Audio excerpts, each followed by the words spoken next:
Alright, no need for fancy fanfare. I have returned Arceus to its correct and proper timing on the stream rotation. So, that's nice. But, yeah, welcome everybody. Welcome to the stream. Nothing too major. Can you disable this YouTube heart bullshit? Like, I don't think you can. Which is really kind of annoying. Because, like, now it's just a permanent fixture of the YouTube chat box. I can't get rid of it. Although I can press it, right? I think I can. What happens when I do this?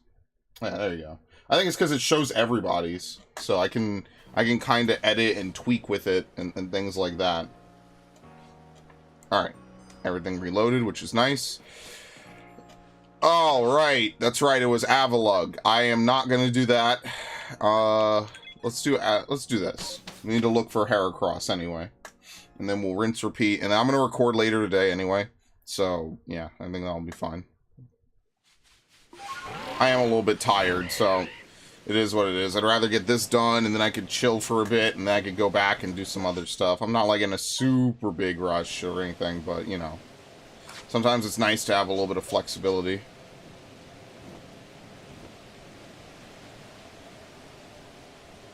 Do the usual.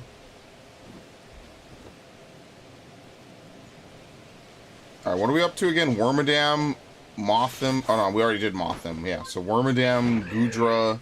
Goodra, I think, requires you to spam Shelter, which is obviously a very easy move to farm points off of.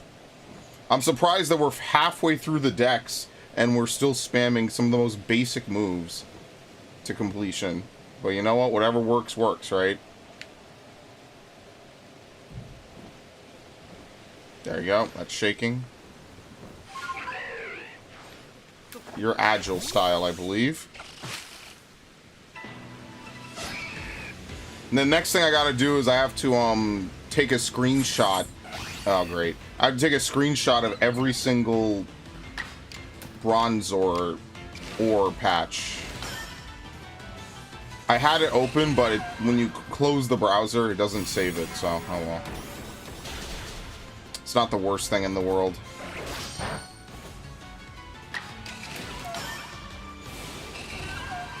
Probably the next one I have to really grind out. So we have a couple to do. We have all the trees on that eastern part of the map in Crimson. We have a couple trees over here. See if we get lucky. Can we get more than one at once? I don't think so. Nah. That's unfortunate. Okay. Okay, let's might as well look through all the different events, I guess, while we're here. And then tomorrow I will play Final Fantasy IV. Only reason I didn't play it yesterday is because we were streaming 14. I will be streaming 14 on Tuesday early afternoons from now on. Just because I plan to raid at least P9. Eventually it'll become P10, or I'm sorry, P9, P10, and eventually P11. Now, we didn't actually stream yesterday, or we didn't record, or we didn't raid yesterday. Oh my god. We didn't raid yesterday, but that's fine. It's not like a huge deal. I also found out that Spider-Man 2018 has, like, extra DLC, which is kind of cool. It's like after the main story of the game, there's like extra DLC and stuff, but it's like $25. It's still kind of expensive. So I'm kind of half debating if I'll play it. Maybe I will, just so I get the full story, because I feel like it will be a part of the story. That'll at least tide me over, I guess, over the weekend. And then maybe if Miles Morales and stuff gets delayed, it's not like the end of the world. It wouldn't be ideal. But, I mean, let's be fair here. None of this is ideal. I didn't have enough time to do it. It's unfortunate. So, I'll probably get around to that. I will get around to it. It's just, I also have to do, I have to get another PlayStation 5 controller. Because the one I have, I turned on my PlayStation 5 for just a few minutes today. And boy, did I regret that. I was playing with it. Or, I wasn't even playing with it. I was moving it around on the chart. You know, on the splash screen. Bro, this shit is unplayable. It is insanity how bad it became out of nowhere. That shit is sad, man. That Mirage playthrough was literally my controller breaking. That's the fastest I've ever had any controller break. It's fine. Alright, flee, please. It's actually kind of unfortunate.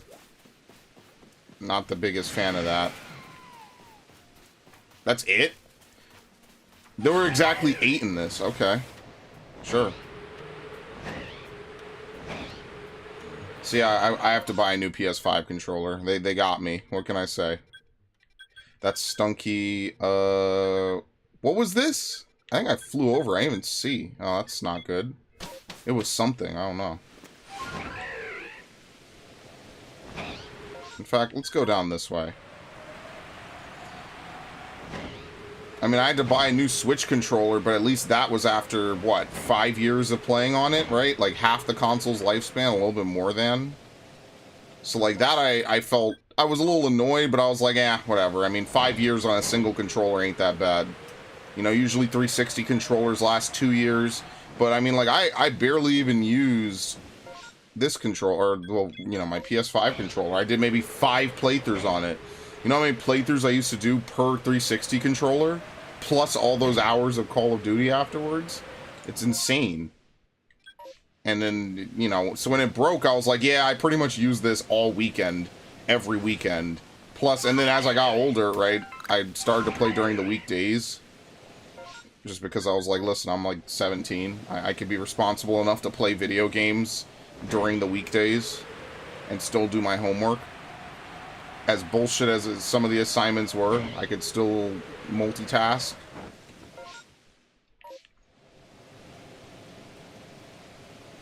What level are these ghastly, actually? Perfect. Oh boy, what's happening? And my phone locks up.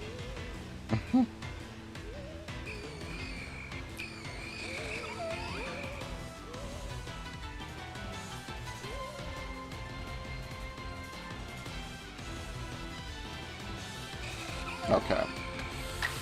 Alright, I'll deal with that in a minute. It's not a big rush. This is why I kind of like streaming 14, because now that I'm streaming Barbaricha, I kind of feel like very motivated.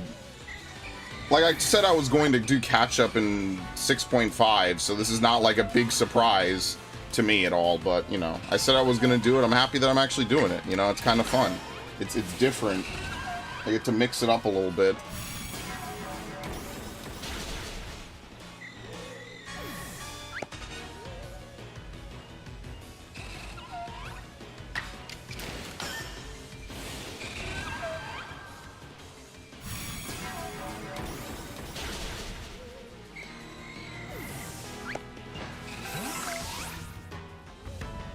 Okay, it doesn't really matter. We don't have to hide from it. It's just mostly to get confusion out the way. That's like the big one. I have to replace this headset. I keep saying that and I never do it. Oh shit, wait, he's level 62. Fuck. This is bad. I forgot that the evolved Pokemon are leveled up correctly. Can I oh, nice. There you go. Perfect.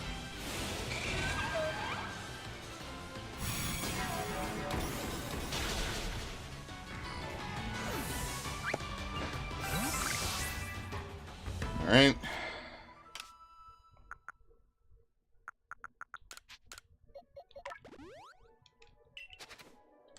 It's a little bit of overkill, but whatever. It doesn't really matter. Let's try to complete, like, Wormadam. Magby should be an easy one. I'm trying to think. Wormadam, Magby, and Goodra. Goodra is what?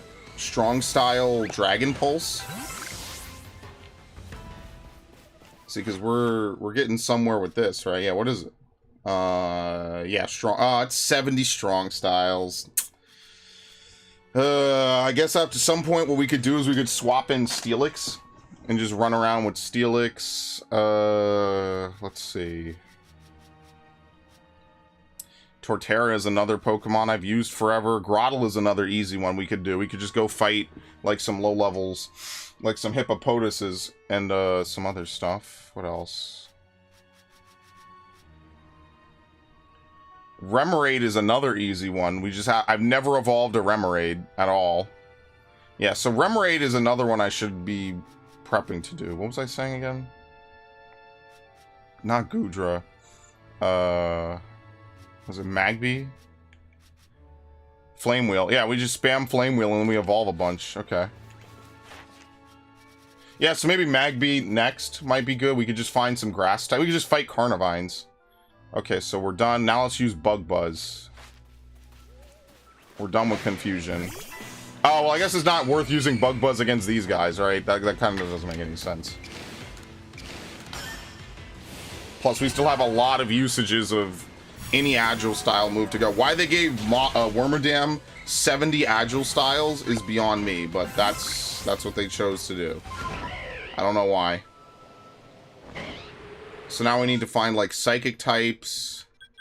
Actually, we could fight Voltorb.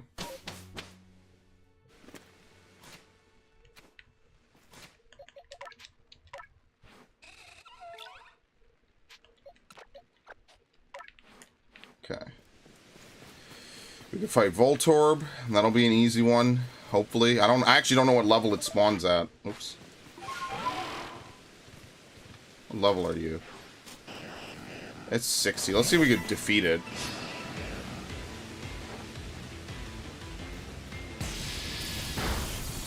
Oh my god. Dude, that's 50% life. Like, that's insane, man. That's so stupid. 50% of my life bar, and I'm supposed to be a tanky Pokemon. So imagine if I wasn't. That's what I mean. It doesn't make any sense. We've never defeated Hisui and Voltorb. Okay, that's interesting. We defeated one. This might be one of the few Pokemon left that I've not defeated X amount of.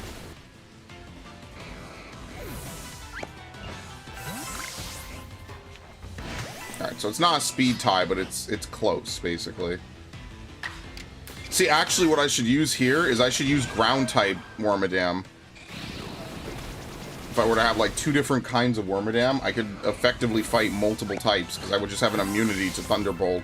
But then I would have a neutral hit to whatever its grass is, Chloroblast, so I guess it all works out. I think this is just the better one, regardless.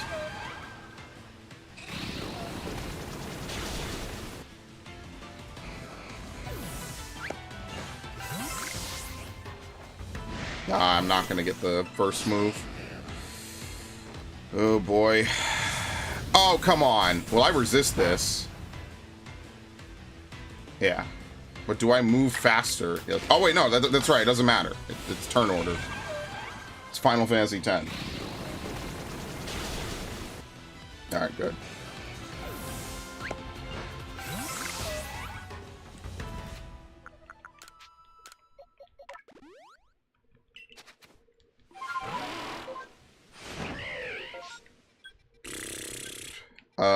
Let's go look at these other ones.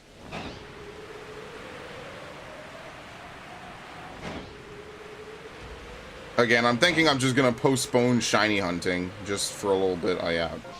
Wait, hold on. What the fuck? Yeah, you're not shiny. I thought I saw a green one. I'm like, that's not the shiny for Stunky.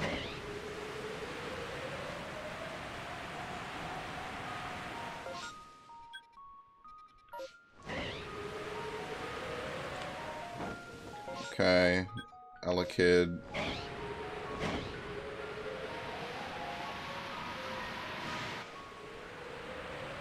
What else?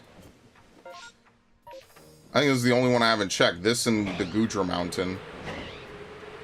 Of which I'm probably running out of time. Okay, Dusclops.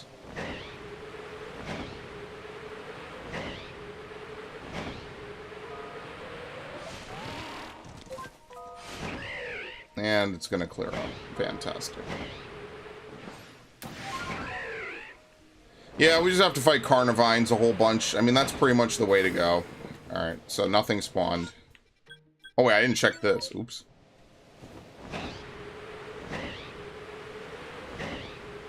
Hey, you never know. Make the game load it in. Fuck, you paid for the game. Make it load it. Alright. Sure, why not?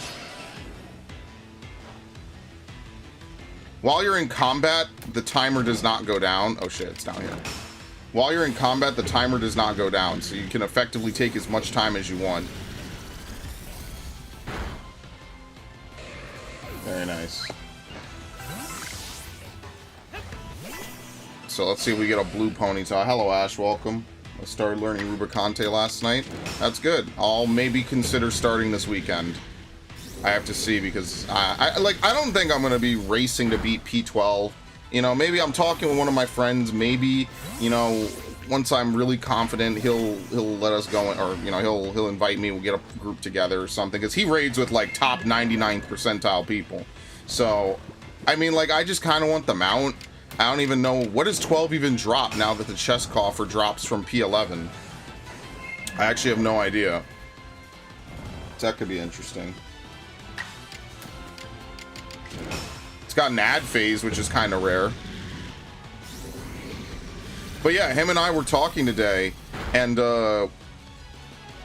basically he was telling me, oh, you know, like, the new class is probably going to be Green Mage, because the thing that Kryl is holding at the end of the cutscene is the Green Mage, like, 3-leaf clover, right? And so I'm over here thinking to myself, I didn't even know that, because I played maybe 3 games with Green Mage and didn't use it in any of them. So that's kind of cool.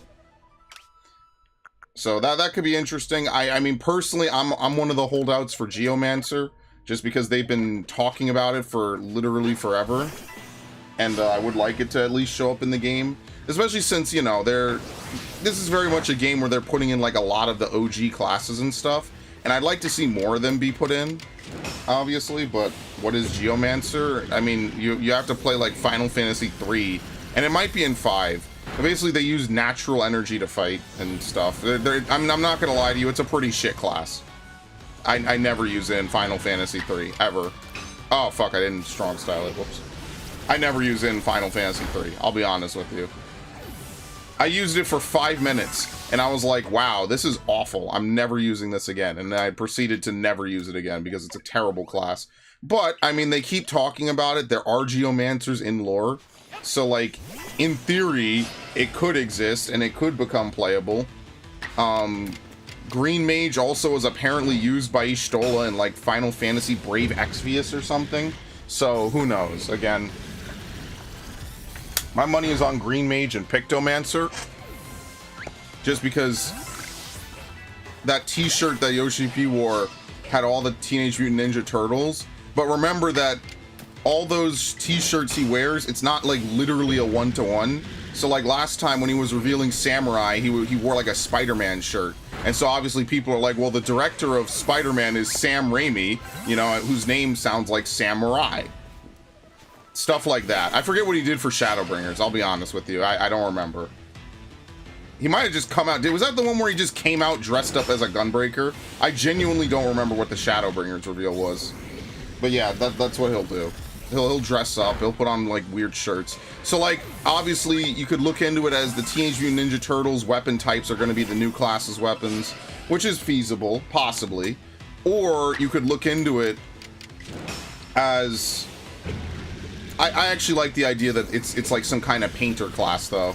Because like, you know, that's what the turtles are named after. He wore a shirt with all 4 of them. I'm sure he could have found a shirt in his size that had none of them, or like 1 or 2 of them on there, you know?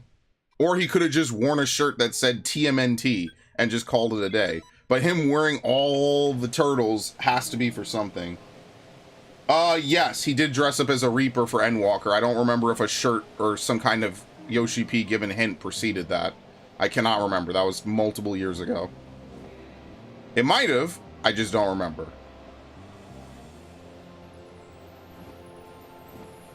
I mean, he dressed up as a samurai, to be fair, so maybe there was some kind of shirt. I just remember the samurai one very, very robustly because of, like, all the memes and stuff around it. Oh, Samurai, Sam Raimi. Yeah, that was a good time. Remember, I streamed it? Oh, shit. See, I don't remember that. That's what I'm telling you. You put yourself through tens of thousands of videos. I mean, I broke 10,000 videos a long time ago, but... like, you put yourself through, you know, thousands of streams, tens of thousands of video uploads. I just forget. I'll be honest with you, like, I just forget.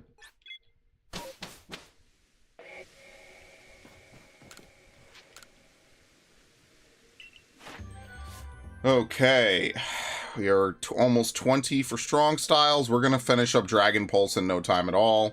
We'll keep it on regardless. I guess we could strong style spam Shelter. Wormadam, we just have to use Bug Buzz. And I actually have not really used... Okay, I need to fight these things. So I have to keep messing with Voltorbs. Yeah, I have to keep messing with Voltorbs. Okay, because I have done nothing with some of these later Pokemon. So yeah, stuff like that. I don't know. We'll see what happens. I'm not, like, gonna lose my mind like a lot of people when the classes get revealed. I think that the way they do it now is much better, right? They just tell you what the roles are, and then they just say that's it. Because I don't know, I feel like it wasn't fucked up of them. I just feel bad that they were like, oh, you know, the new classes are Gunbreaker and Dancer, and everyone was like, Dancer's going to be a healer. I feel bad that they there was a bunch of like angry people about it. Like, I don't know, bro. That was kind of weird to me. Dude, like you could rework almost anything into anything. Samurai was a tank in Final Fantasy 11. In this game, it's a DPS. Which, in my opinion, makes more sense, but whatever.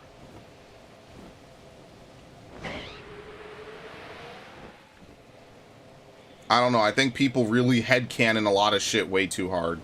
I think the 14 fan base... See, here's the thing. The 14 fan base is like such a tidal wave of back and forth. So sometimes they're way too positive and way too happy and way too, like, giddy about the game. And then on the flip side, then now we're at the point where they're like way too negative, way too whatever. There's a whole sweeping wave of videos about 14 is dying and stuff and all that. And it's just like, I remember a few years ago where that was the complete opposite. I remember having entire discussions and arguments with people over fucking shit like Eureka. And then the key part I always remember about it is that they didn't even fucking play Eureka. They just said it was good just because it was in the game. That is like peak performance right there. I don't know if it's good or bad. I just know it's in the game, so it must be good. Okay, dude.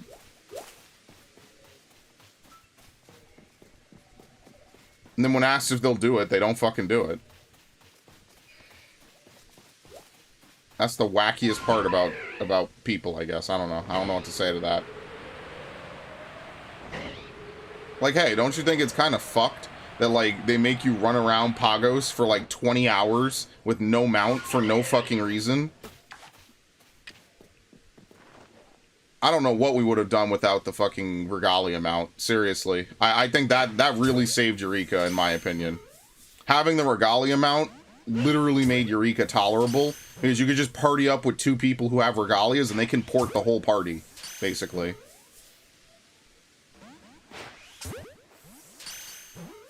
Good lord. Is that it? Thank you. We just need one more.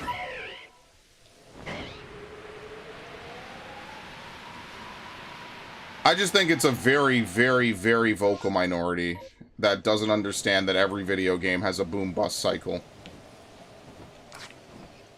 Like, literally every video game has a boom-bust. Do they ever talk about how Endwalker had the highest peaks?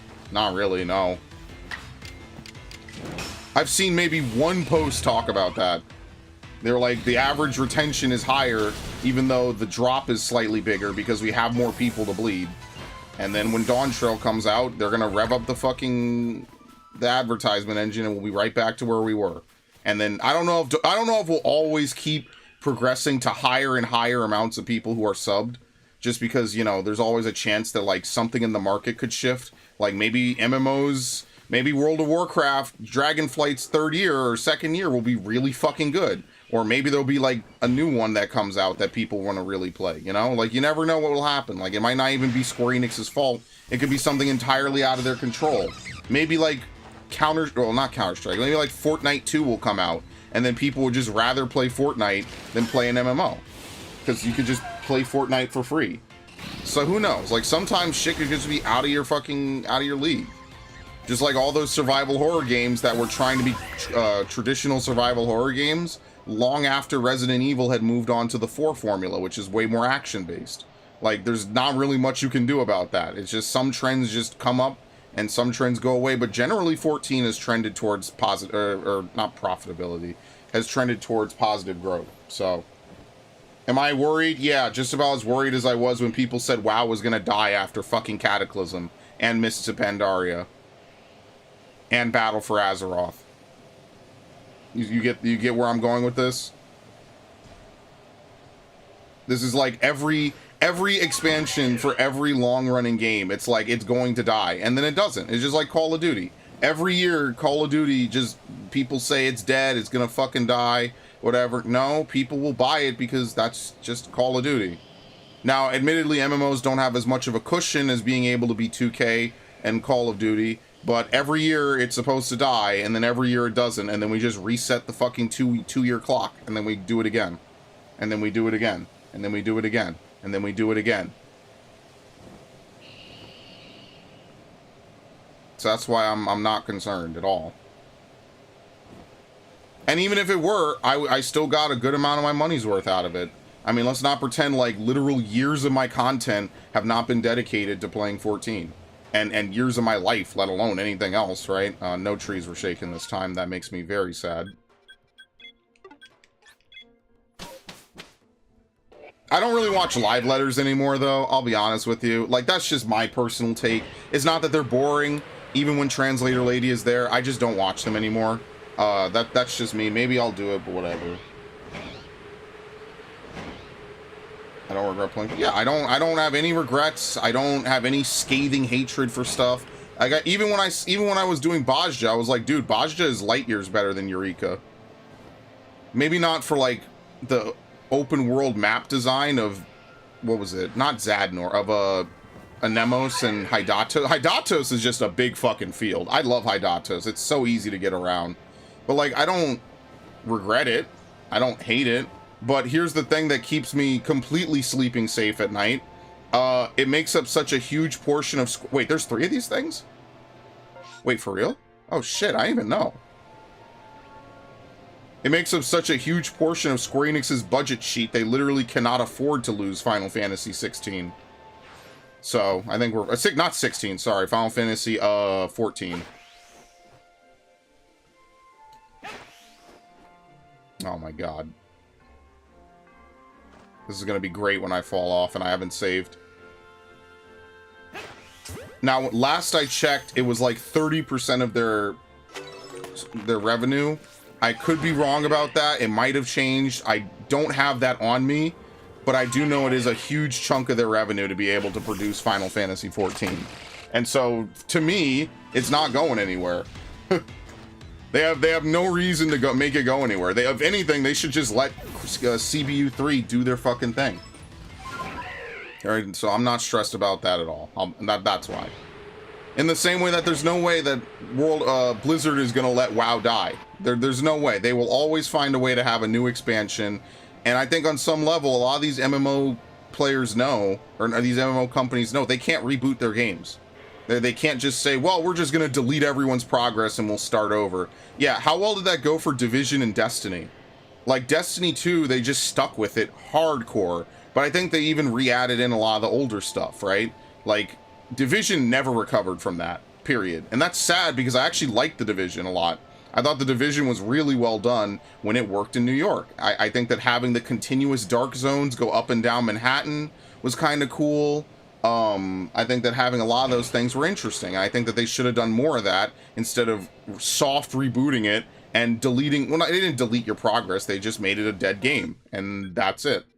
But I've had people tell me that 14 was going to be done at 5.0, at 6.0, at 7.0. Bro, the simplest answer is they just make money off it. And therefore, it will never be done. But I mean, the content design's just better. So that's why I just like it. Okay, let's leave. What? Oh, wait, what? Alright, now I just have to use Magnezone. Never have to catch that again. And we'll just keep using Agile-style Bug Buzz. We need to find more jump out of trees, which is easy. We could just go to pretty much any area. And Wormadam jumps out of... sometimes more trees than other trees. But yeah, like, I have a whole mental list of things I want to do in 14. I want to do... all the raids, or not all the raids, sorry. Well, yes, I need to finish P12, but that's neither here nor there. What was it? I want to finish P12, which is obvious, right? I always do that. I have trials to do, right? I have 6.3, 6.4, 6.5. Now, the whistles for Golbez and Rubicante are not out yet, but I'll just do them anyway to 99. I'm not one of those people that does it until they get the whistle. That, to me, is just sadistic. Next week, I'm going to grind for those stupid gloves, because I'm more calm now. I was just more mad at the moment that I did the one thing I always swear not to do. I'm just going to grind until I get those gloves. I probably won't stream it more than once anyway, just because that's like overkill. There's no reason to do that.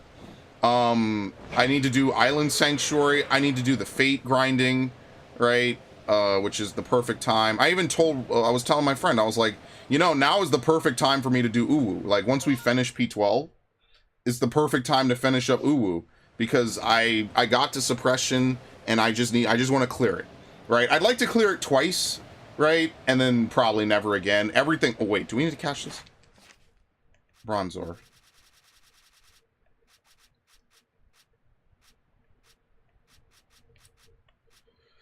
No. Okay, we're good. Yeah, we just have to see it leap out of ore deposits and then evolve it. Okay. The whistle... Yeah, no, not Rubicante, for Golbez. The whistle for Golbez is not out yet, and the whistle for Zeromus is definitely not out yet. So, I'm not willing to run that more than 99 times. Yeah, I already told you the whistle for Rubicante was out. They bumped my girl Barbarisha off. She's not the latest anymore. Let's take a look. Okay. Nothing. Alright, this is a rough one. I'm not gonna lie. Yeah, I know. I told you Rubicante's whistle was out. But yeah, like, I'm not really in that much of a hurry. I said I wanted to beat Uwu twice, just so I could get the Paladin equipment and the Dark Knight sword. I would do Bahamut or Unending Coil for Bahamut's thing, and there's no good Gunblades out. I would do Omega for the Reaper weapon. That is one of the best looking Reaper weapons in the game, absolutely. So I 100%, oh, here we go. I'd 100% do Omega for the Reaper weapon. But, like, that's the thing. Like, I'm looking at Glamour, and, like, I don't know. It's just extra work. What is Uwu? It's Ultima Weapon Ultimate. That's actually not the name of the content. The name of the actual fight is called the Weapons Refrain Ultimate. In order to get into it, you have to beat Sigmascape 4 on Savage, which is very easy nowadays. That's not even hard. Back in the day, it was harder. But, I mean, I used to farm that shit for fun. For literal fun. I would sit around and farm that shit. I miss those days sometimes. Basically, ultimate fights are the tier above Savage fights. They are always level synced. You cannot go into them and just blow them away, because then it would just be too easy. They're meant to always be a challenge. And I think it's one of the few pieces of well, no, they do it for everything. But they really make sure that the challenge is preserved in Ultimate. I'm actually pretty sure that's how they balance a lot of the classes at 70 and above, right? Is that they balance it so that way it's competitive still in Ultimate. So it gives them like a good basis to like figure out, well, how much should we buff a class? How much should we nerf it, right? Or what should we have or not have before level 70? So I didn't hear you. What is Uwu? It's the actual fight is called the Weapons Refrain Ultimate. It's actually not called Ultima Weapon Ultimate. Ultimate is just the tier above Savage. It's harder fights. I think minimum every Ultimate fight is like 15 minutes of very complex and very annoying mechanics. I think it's like I think Ultima Weapon might be 14 minutes. I forget how long it is. For clarity, the longest Savage fight that I'm aware of is Shiva, which is like a 13, maybe a 12 to 13 minute fight. I'd have to look at the timeline. Obviously now you could just unsync it. As long as you don't blow up to light rampant, you pretty much win. So the stream keeps going in and out. Uh-oh. Is it raining? Is it raining in Texas? The answer might be yes.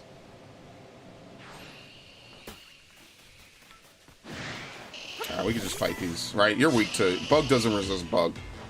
Yeah, wait a minute. We could just fight these things over and over again. Unbelievable.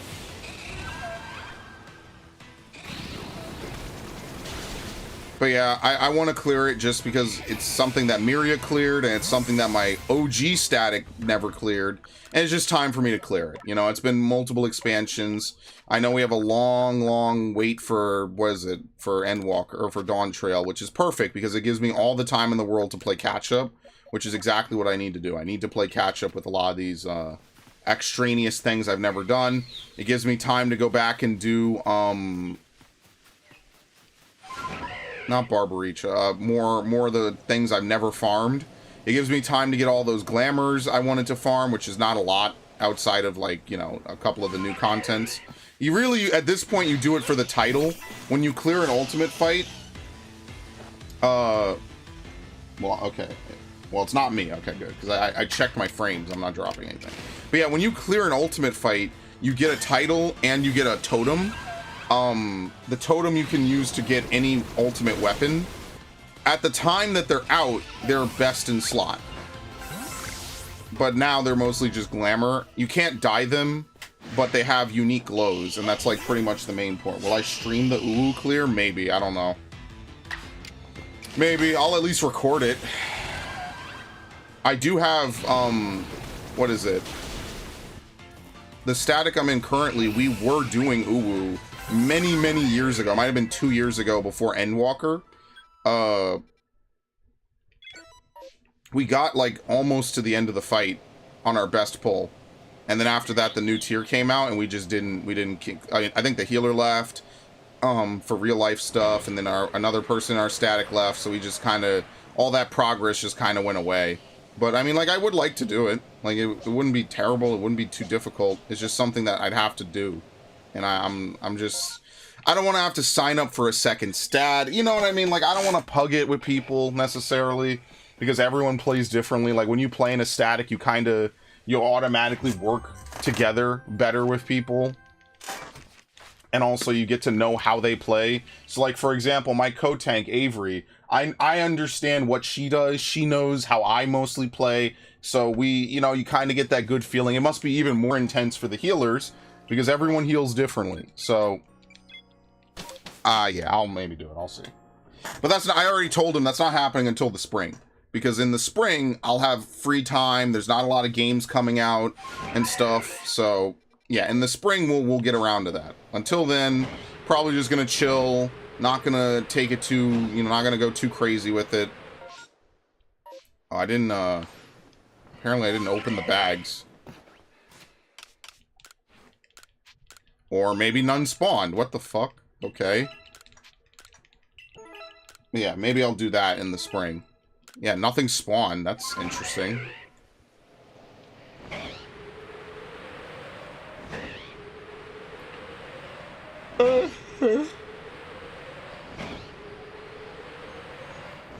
I mean, the nice thing about it is that you're not constantly fighting for enmity during, what is it? Garuda cleanses. And the thing about Ultimate is that they will let you progress the fight, and then you'll get to a part, and then you'll wipe because you didn't do a mechanic correctly earlier. So in Ultima Weapon Ultimate, one of the mechanics is you have to wake the primals. Basically, you have to give them stacks of some buff. I forget what it's called. And that buff allows you to progress the fight when you get towards the end of it. If all the primals have not been woken, you die because you do not have enough limit breaks to survive the transition phase. So in Ultima Weapon Ultimate, you have to use 3 different moves. You have to use the caster LB, you have to use the melee LB, you have to use the healer LB. You have to, by the way. This is mandated by the game. You have to do it. And you have to use the tank LB, I think, at the very end. And then you have to do that to survive. Otherwise, you die. You cannot survive. You can't kill it fast enough. And like I said, we actually did it once. I forget who LB'd. It might have been my co-tank. He was really good. He's always been good. I always end up tanking with people that are really skilled or are like 99 parsers, basically. Oh, I'm sorry. It's Flame Wheel? Oh, whatever. We'll change the moves. So PS4 repair people, they were going to put me at the bottom list and move to the top. The guy keeps taking time off. Nice. That's great. Yay, I love having to get consoles repaired, guys. Wow, it's so fun. It's great, huh? Yeah, wow. I mean, what can you do? I mean, maybe, again, if he's got the time off, he's allowed to take it. It's just they just don't have enough people in. They have no one to cover for him when he's out. I mean, I'm not gonna lie, that's kind of the reason why I just preferred to, kind of the reason I just prefer, just sending it into the actual company. Like, yeah, it's more expensive, but I know that if anything goes wrong, I you know, they're gonna cover me.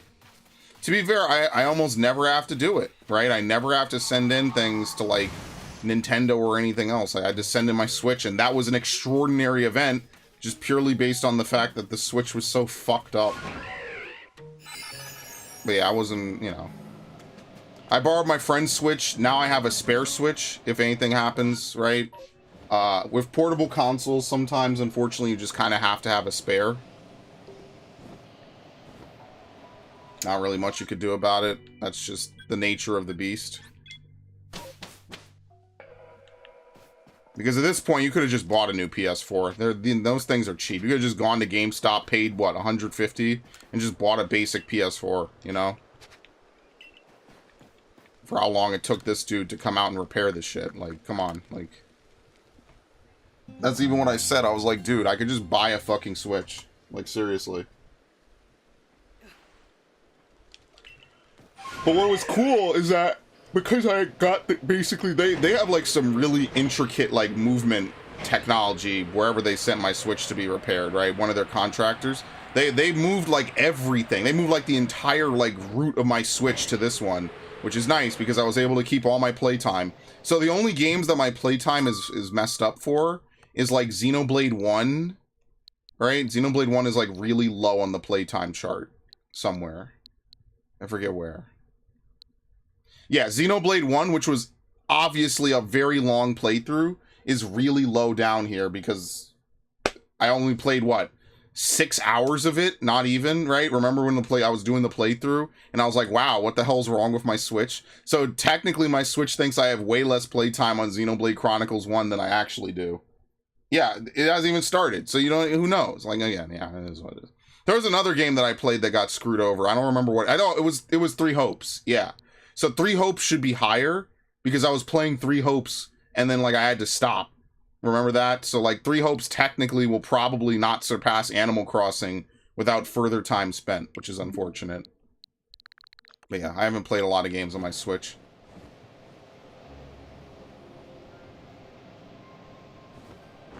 Oh well, what can you do?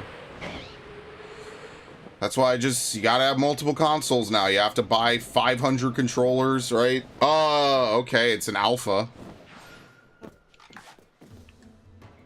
Woo.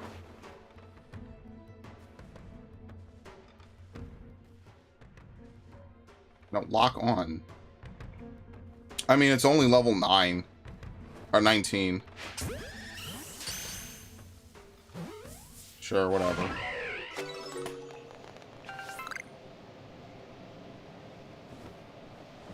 I mean, that's pretty much it.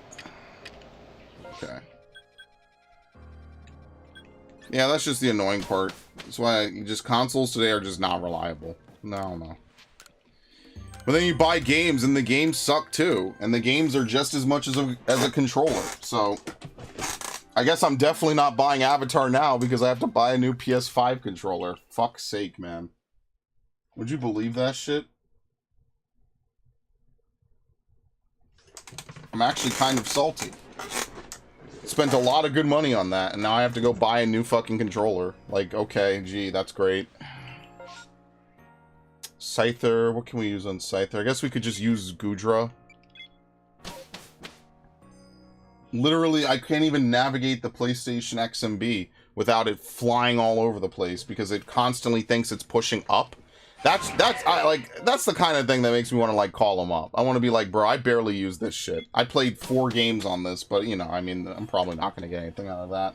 See, at least with the battery, I was able to say like, listen, I didn't drop it. The battery is expanding, and we all know that basically means it's not a matter of time before it leaks. So at least with that, I was able to say, okay, well, like this is not in my control. Physical damage is another thing entirely. I don't think I can... What? I don't think I could tell Sony anything about that. One day I'll buy Avatar? Yeah, when it's on super sale, much like, what's the new Ubisoft?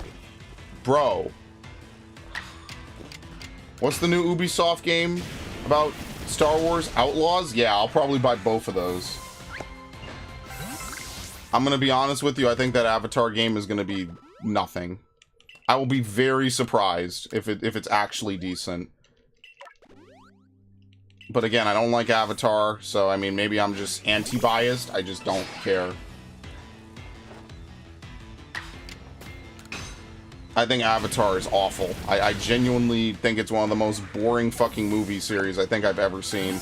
And the fact that it was a series before they even knew how well the first one was gonna do. Like, yeah, James Cameron is very good at what he does, but they franchised it before they even finished the fucking movie. Before, like, and it took them, like, what? A decade and a half to release the sequel? Like, holy shit, dude. You would think that they would have had the sequel out by 2014. So yeah, I don't have any love for that.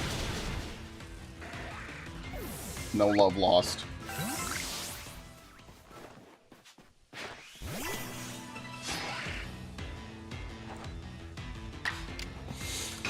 Okay. Plus, I already have a ton of games to play anyway. So I'm not, again, there's no worry for me running out of games to play. There's not enough time to play them is the problem. Which is why once I'm done here, I'm probably going to go play another 4 hours of Spider-Man. And probably still not beat it. I'm talking about videos that aren't even going to be out until Halloween or later. I wasn't sure if I was going to do Hogwarts Legacy. Well, that's because of all the fucking bullshit around it. That made me want to play it. If you get if your game or movie pisses off certain spheres of the internet, it's probably good by default. That's how I knew to go watch Joker all those years ago. I went with one of my friends and one of her friends, and we all three of us saw it. Fun fucking movie. I loved it.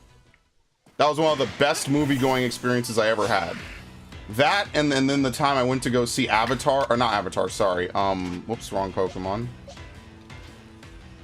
What was the movie? It wasn't Avatar. Sorry, Assassin's Creed. Rogue One into Assassin's Creed. That was fun. I enjoyed that. Rogue Galaxy this December. Yeah, I have to buy it. If only they put it on sale. Then yeah, I would buy it.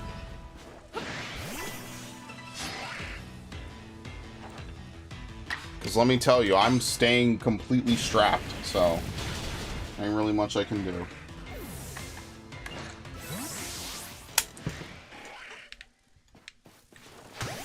Nice. Thank you for turning your back.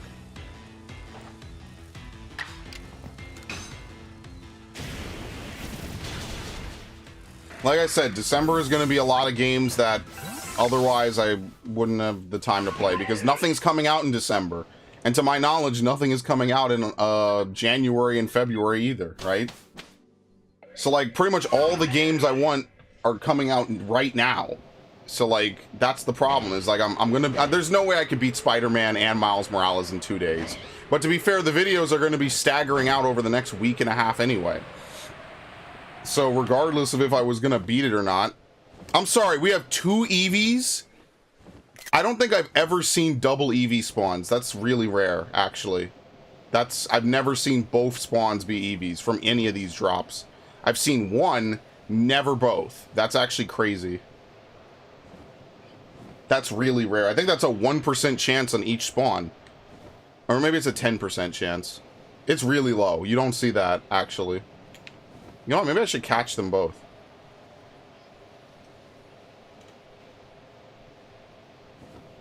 Plus, I have tons of other games that I said I was going to play that I need to play. And that's why I was telling my friend, I was like, listen, I want to clear Ultimate, but I'm also, like, playing a bunch of games. I'm streaming a bunch of stuff.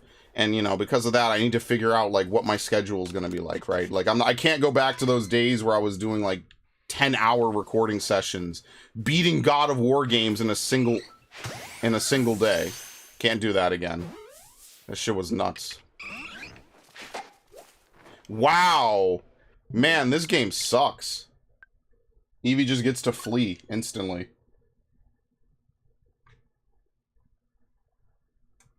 So yeah. I got Tales games to play. Oh, the stupid Tales of Arise DLC comes out. Fuck. When does that come out? Oh, dude, I might wait for a sale for that. I'll wait for that shit to be on sale. Maybe. Unless Gundam Otaku and I have nothing better to do, maybe I'll just, I don't know. I don't really want to fucking buy that. But I kind of want to, because if I don't and I get spoiled on it, I'll be mad. But at the same time, like, I fucking hated Tales of Arise at the end. And I'm the only person I know who beat it legitimately.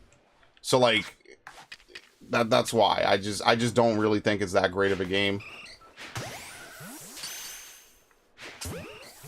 Oh, great. Well, we got one. Can you not? Oh my god, we're never gonna catch these two. I'm very annoyed. Can we get Pokemon? Of course, yeah, I bought it. Of course we'll play the Pokemon DLC. What the hell? Are you? I'm saying you're. I'm sorry, I misread it. We also got Pokemon. I thought you said, can we get? Yeah. We do have it. Yeah, definitely. I was like, yeah, I'm definitely playing that. I mean, I fucking bought the stupid season pass. Even if it was for free, it was still tokens I could have spent on. I don't know. I don't know what I would have spent those tokens on. I'll be honest with you.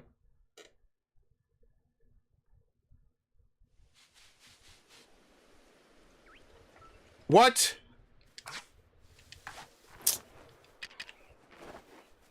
Yeah. It just fled. Bro, it didn't even look to see if I was still there. It just fled. It just left. I don't understand how this works at all. That is not correct. This thing just said, alright, I'm out. I saw you, I'm gone. Wow, nice. Why am I even doing this? I could just breed 50 EVs. Why am I doing this? Seriously. Didn't even get to crouch. I'm gonna have to throw sticky globs.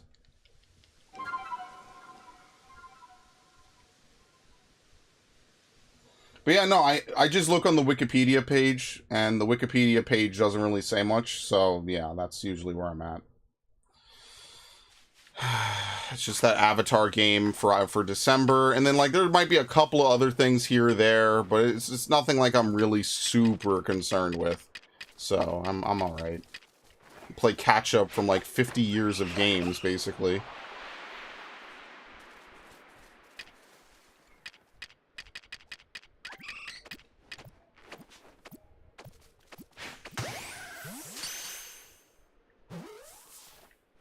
Very nice.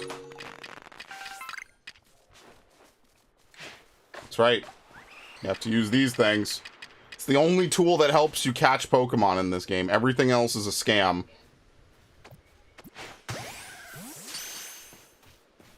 And works like a charm. I mean, sure, but Pokemon sucks.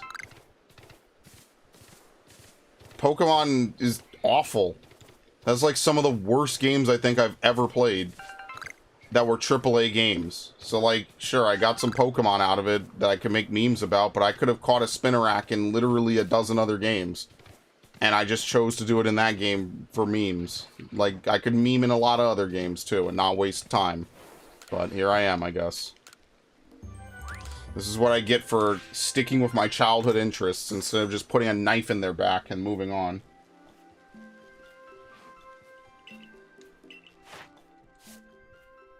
Alright, we have to go fight some... Why don't we just fight some of the things across the river, actually? And then we have to catch some Magbies and evolve them. Yeah, why don't we just do that? There's a whole bunch of bug types over here, and then there's also some bug types to the east as well.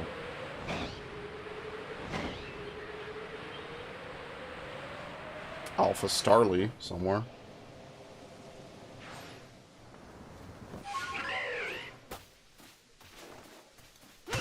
Hell, I could have gone into my Pokemon Heart Gold, waited for the day-night cycle, which is still real-time, to transition the game to nighttime, and then caught a Spinarak and named it Pandemonium.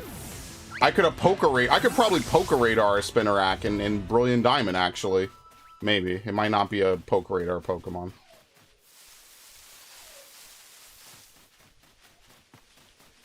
Apparently those games are made in Unity, which is why they're so fucked. I don't know why they did that. Not that Unity is inherently a bad engine. There's a lot of good games in Unity's engine. But sometimes Unity is, it's a very El Cheapo engine sometimes. It's just the way people use it, I feel. People use Unity in very awful ways. Like, I would say that the Welcome to the Game games are very much masterpieces of their own right in Unity. I think they're very well done. Okay, very nice.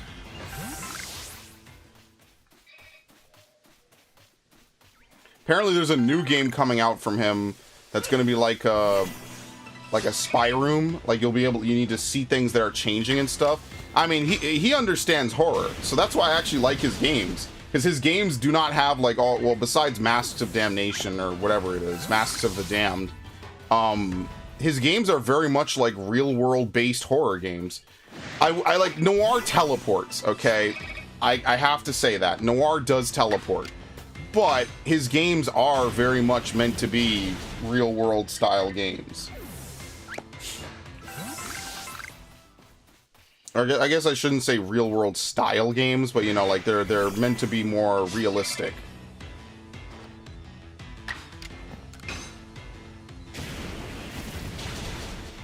I think my least favorite part is when you have to walk down and up 8 sets of stairs in the second game. I think that's definitely the worst part. It's not even necessarily because it's hard. It's just tiring. It's just like, man, this could have been like this building could have been 5 stories, and it would have not made much of a difference, you know? Like, there's just a bunch of empty hallways that you could go around in and stuff. I also feel like the hitman really shouldn't kill you if you're actually not in your apartment. It's kind of weird that he can enter your apartment, and if you're not there, he kills you at the next time you enter through any door. I feel like he should only be able to kill you if he sees you, right? So, like, that would make it, I don't want to say more realistic, but it would make it more believable. It would also just make it more fair. But I guess maybe the argument then would be, like, if you know he's coming, you know, you could go somewhere. I don't know. I feel like him not having a real line of sight detection is kind of not great. I need to replace this headset, by the way. That's the only reason I never really got playing that game, is because this headset cuts out. And I need to replace it. I literally bought the replacement for it. I'll probably do... I keep saying I'll do it this weekend, and then I get caught up recording, so then I don't do it. So I need to do it. It's like I need to make that Pikmin verdict, and then the Resident Evil 4 verdict. And I need to get the Resident Evil 4 DLC, and then I need to do a bunch of stuff. I'll deal with it all on Friday. And today's Wednesday. Boy, it gets dark out. It's only 7 and it's pitch black. Welcome to the winter. It's 7 and it's dark like it's midnight. That is one reason I like spring and summer, because it is bright out until like 8 or 9.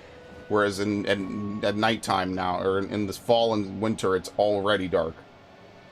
And it's funny too, because I remember back when I was much, much younger, you know, we would come home around this time after going to like piano practice and shit.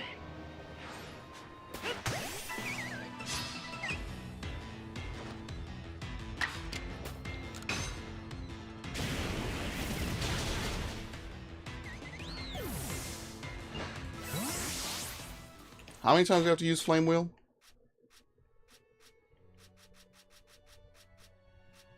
25. Oh my god, this will be fast. Yeah, no wonder. No wonder I've had Magby marked as a Pokemon of interest for multiple weeks, because this is nothing. This is very easy. We'll reload, and then we'll just go fight the couple of bugs south of this. And then I guess the mainstay is just Goodra. We just give it a bunch of moves, and we just either spam out Shelter. We'll spam Shelter last. That's kind of work.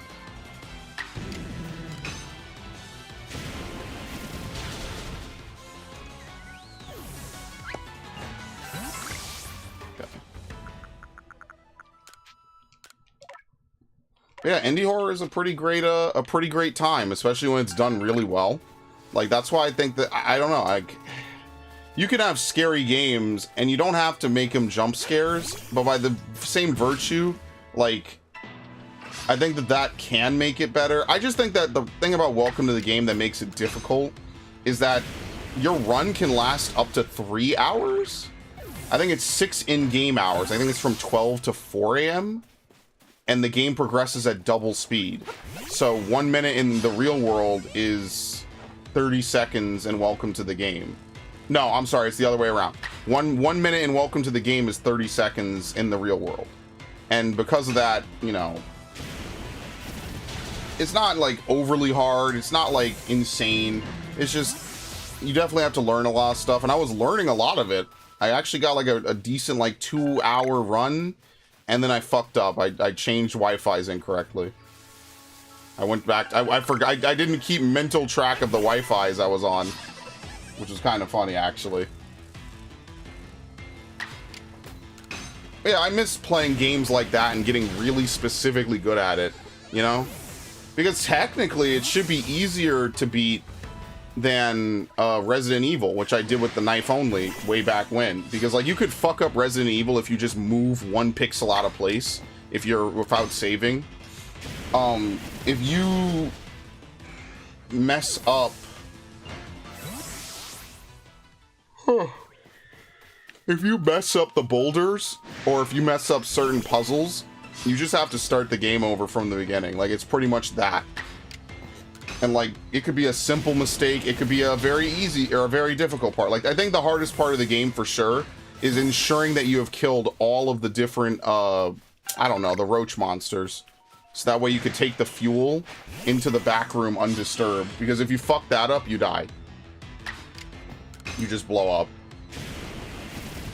That is the hardest part of the game because you cannot walk, I'm sorry, you cannot run. You have to walk slow. It's intentionally difficult.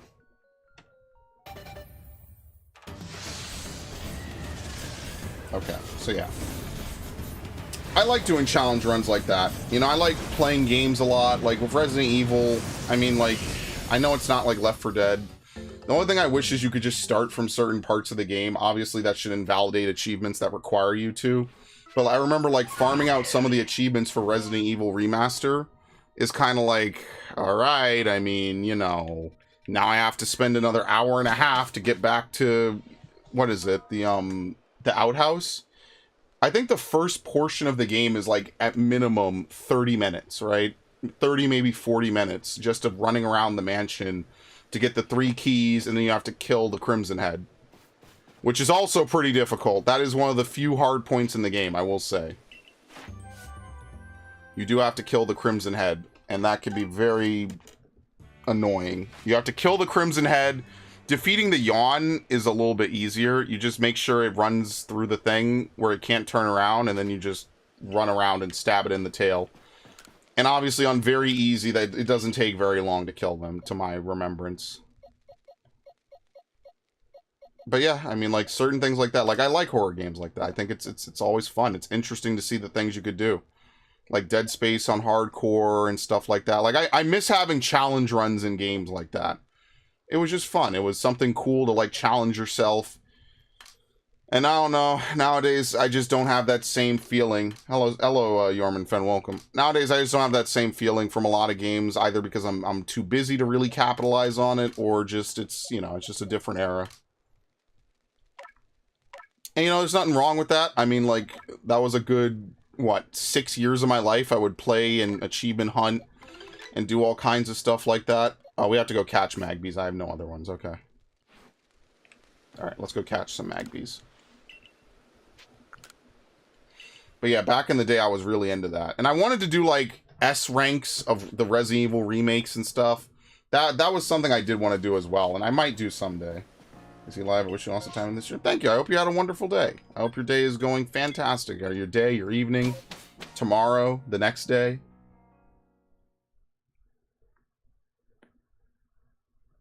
I mean, I did it for Resident Evil 5.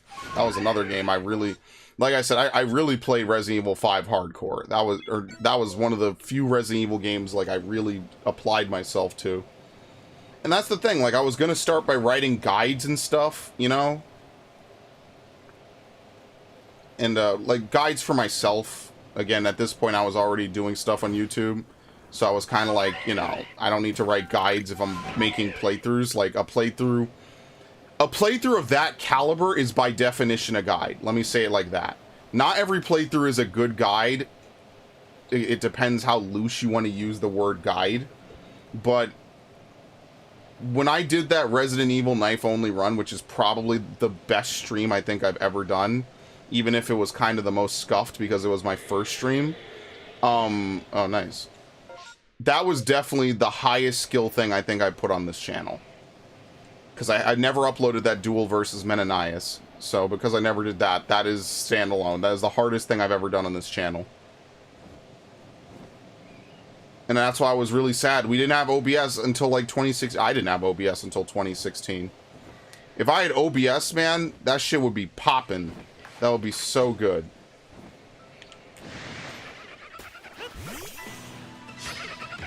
But it wasn't until like 20... whatever it was. It wasn't until much later that I was like actually using things like OBS. And that's why OBS is the king, man. OBS is a fantastic tool even if you do not make content. Like, let's say you want to record, I don't know, man, anything, right? You want to record a live stream that you're afraid is going to disappear. You want to record anything. You know, OBS has got you covered. I've used this thing for multiple things. I mean, like, at its core, ultimately it is meant for streaming, but it has the recording button right there, so you might as well just use it, you know? Truly one of the best programs I have on my computer. Absolutely. My only complaint is that it was not developed sooner. And it's completely free, too. They are such bros at OBS.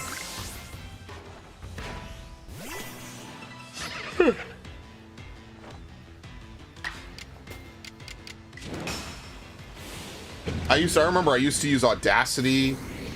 What did I use? I used to use Audacity and the Hoj capture, but like every capture software I ever used had various problems until I just used OBS.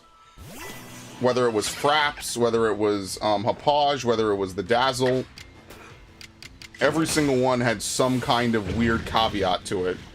The Dazzle one didn't really work well with files. It rendered in some, or it spat out files in some really weird, like, format. I forget what the format was, specifically. And then, the audio would get slowly desynced the more and more, the longer the session was. So by, like, an hour and a half, the session would be completely desynced, and I would have to, like, try to manually correct that. Yeah, OBS does not have that problem. I mean, but you know, that comes with it being a 2009 thing versus a 2016 program, you know? Shit was different. Once people knew that people were buying capture cards to use on the internet for YouTube, like, the whole market shifted. But admittedly, I was just a poor high school student back then, so I couldn't really afford much. And then when I got the HD PVR, that all changed. And then when I got the HD PVR 2, that changed.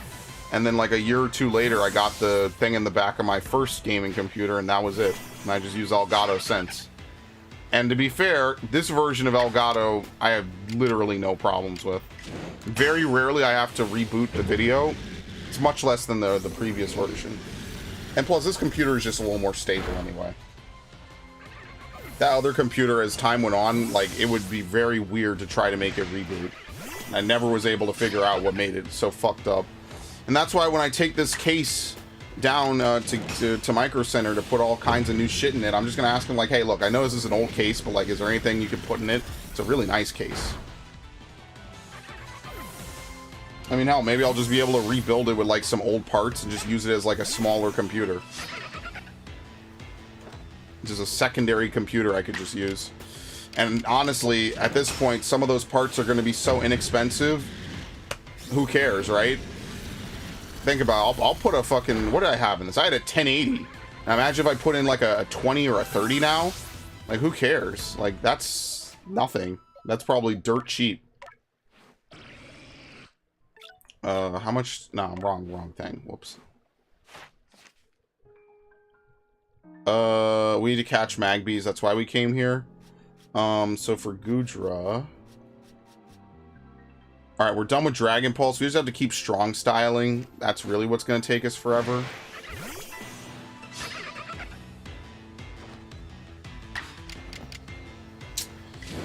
Yeah, well, doesn't matter if we use Dragon Pulse.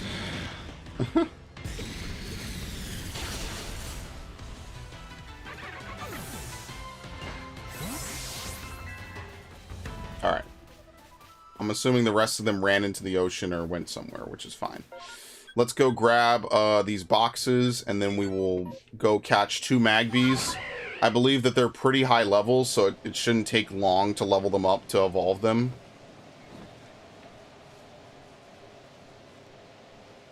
Hello, Ash. Welcome back.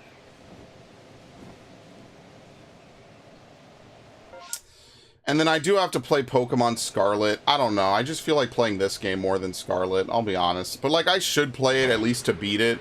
Just that way I have access to, like, 10-star raids. Or, I'm sorry, not 10 stars. 7 stars. And then that way we could double up. Like, I could just import Pokemon. And just whatever. I could just do a quick Pokebank transfer. And literally catch the same Pokemon twice. But I'm lazy. I'll be honest with you. Next time that there's Pokemon games, I won't be this lazy. But I'm lazy. Oh, I didn't even pick up the damn thing. But I'm lazy. And I hate these games. They're fucking awful.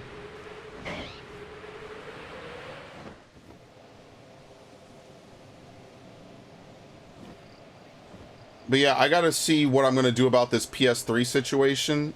I'm thinking that, like, in another couple of months, I'll just buy a new PS3 if I can. And just hope that, you know, just hope for the best, kinda. And then that will be the PS3 that I try to just do a whole bunch of playthroughs on. Only thing I really want to import is, like, the save data anyway. You know? Like, I just want to import, like, all the old playthroughs I've done.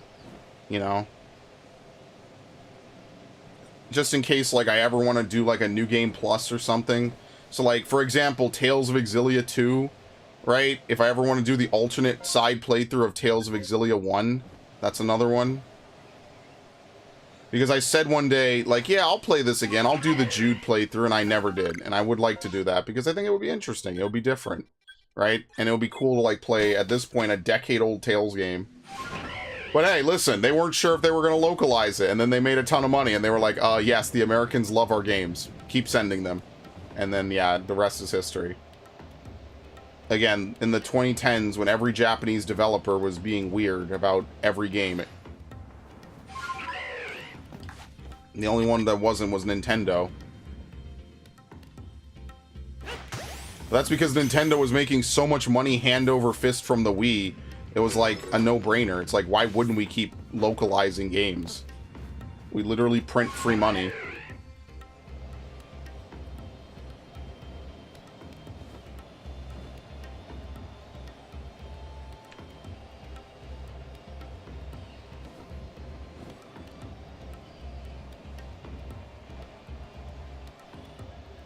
It's a shame that there never was a new Half-Life. Alright, are there still mud bombs in this, or things in here? Yeah, they always respawn in here. Wow, okay. I remember to come up here every time I come out to Cobalt, because this is just freebies. I can make so many sticky globs with this. Yeah, it's crazy, dude. Viv Googled it. I Googled it and I went on Bulbapedia. I don't know why I thought that a Wikipedia page would tell me the best farming method. But yeah, I went on there. I was like, oh, it just spawns in these places, whatever. I totally forgot that you could go in there. I didn't even know. That's perfect. It's great.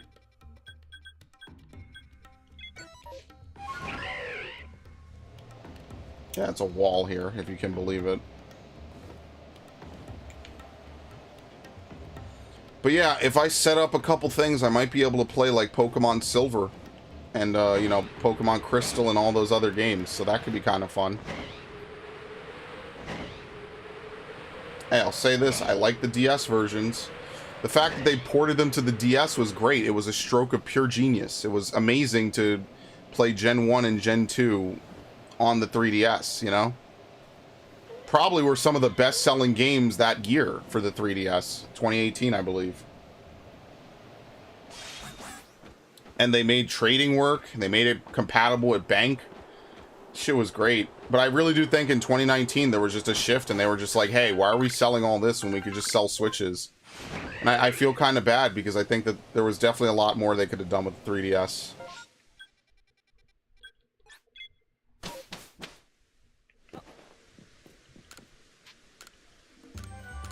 Okay, we actually have to... Let's see if I could fast forward time.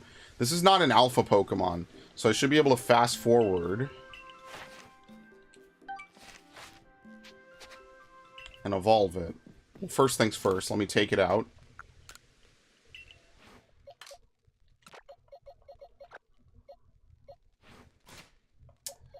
When do you evolve? Don't do this to me, please.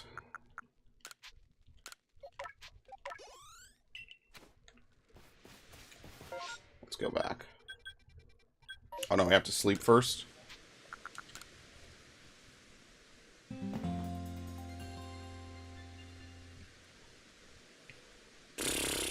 Okay.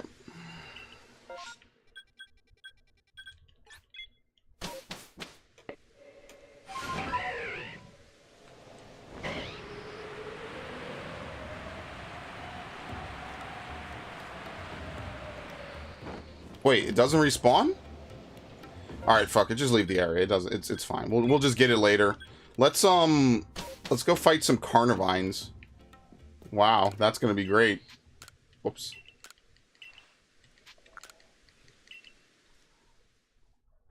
And then we'll try to finish Wormadam. But yeah, no, I remember back in the day, like the Pokemon Mystery Dungeon games got added to Wii U. Man, there's a lot of you could have made a whole channel just playing Wii U games. That would have been actually really cool to like see someone just play Wii U games for hours upon hours upon hours upon hours upon hours. Like just some Zoomer, right? Some like 14-year-old or 15-year-old who just shows up and has a lot of money and is just like, you know, I wasn't born when these games were out, but I'm gonna play them. That would be interesting.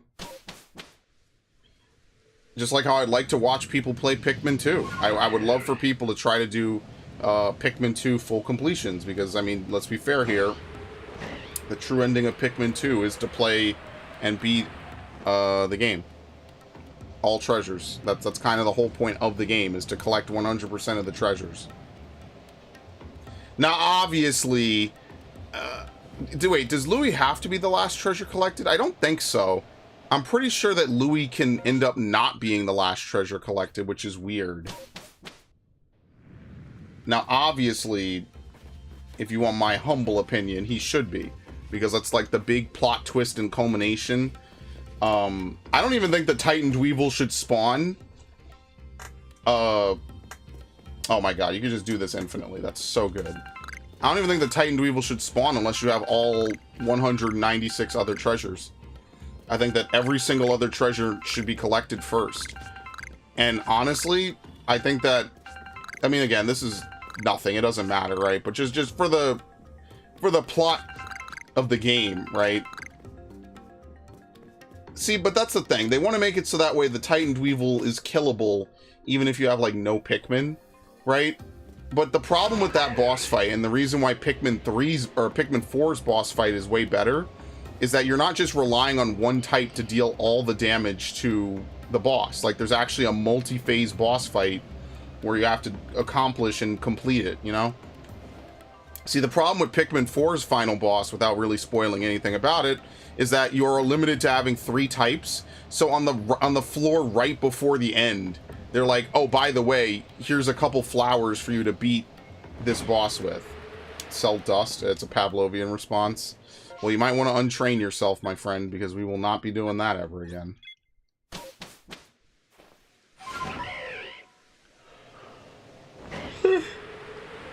Dude, there's been no shinies in this game forever. How could my luck be this bad? Genuinely.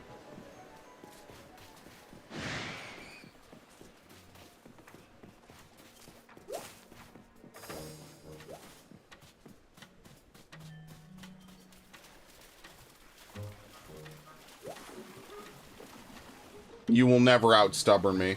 That is impossible. Don't even waste your time. That's not even like a fake challenge or some shit. You will never out-stubborn me.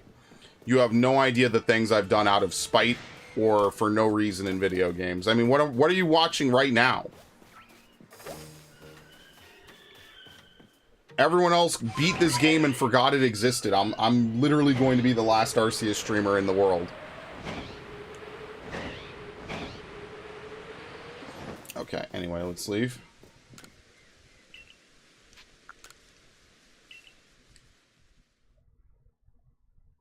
Hell, I'll do things out of spite. Or rather, I won't do things out of spite. Spite-filled completion, in its own way, yeah, I guess. What do you want me to say? I fucking think Pokemon has been bad since 2019. But, I mean, at least this game gives something new every time. You get to see things you wouldn't normally see, and you get to do things you wouldn't normally do. So, I mean, I guess it's got to count for something, right? Dude, can Magby spawn, please? I think the worst part is every time you have to fly around the lava. Like, why is Magby not spawning now? Now, see, this is the shit that annoys me. Why is it not spawning?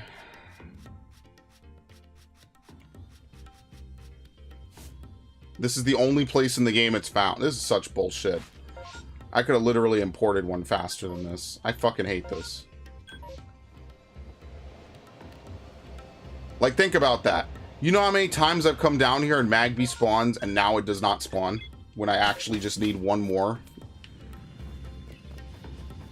Very annoying.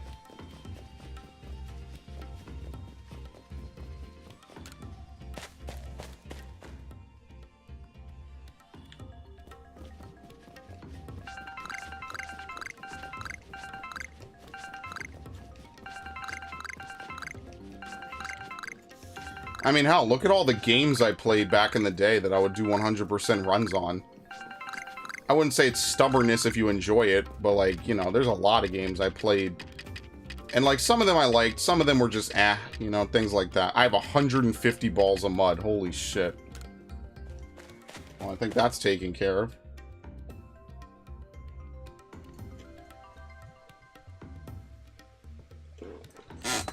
Jeez, man. Okay. Okay, let's leave. Let's just keep coming back until they give me the last Magby I need. Maybe if it's in my party, they don't spawn one, but that seems really stupid, and nowhere do they ever express that. So that would be... I would be liquid salt if that was actually a thing. And I sure hope it isn't. Thank you. Alright.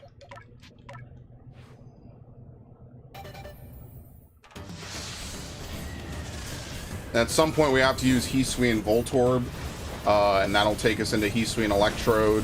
I think I already have a couple prepped, I just never use them for Pokedex completion. Okay.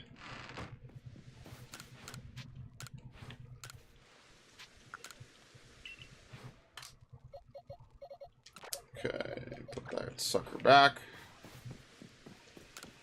Let's leave. This is it. This is literally the last thing I need, is I need a Magby to spawn. And I'm going to have to come back here 5 more times. Because it's the only place it spawns at. But yeah, I'll put together like a list of the game, or maybe I won't put together a list, but I have piles on my desk over here of games that I know I'm going to play. Get back to, return to. Hopefully before the end of the year.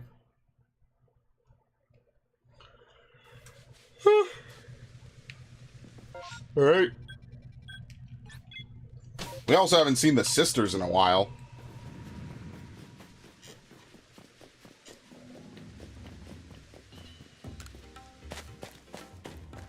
Dude, my RNG in this game is ass.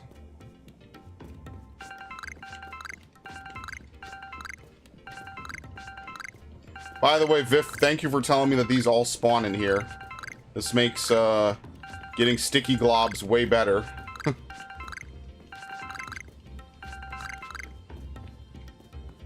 Lord knows what I would do without this. Can we craft sticky globs now? Yes. Need spoiled apricorns. Like, look at this. This is actually the most I have. Wow, look at that. Beautiful. Now I need castor ferns. Maybe I could buy them, maybe I can't. I have no idea. And spoiled apricorns, which I don't know if I could buy those either. Spawn rate of Magby is low, so if you don't find... Oh, fuck. Now you tell me it's low on the last one I need. That's fantastic. I guess it's also not a Pokemon that changes with the time of day, which is interesting. So, like, once you empty out the mountain, there's nothing else up there. Interesting.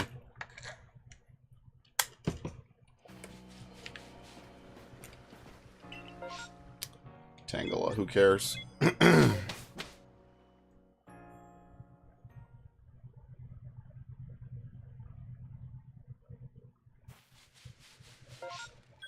It's Tangela, right? Like tangle, because its hair is a tangle, not Tangela, right? Our Lord and Master Google. Yeah, I can't wait till everything is AI. That's going to be great. I mean, it has been for a while, but I can't wait till it's just overtly like, are you sure this is what you meant? And it's like, no, just let me Google. And they still run some AI bullshit.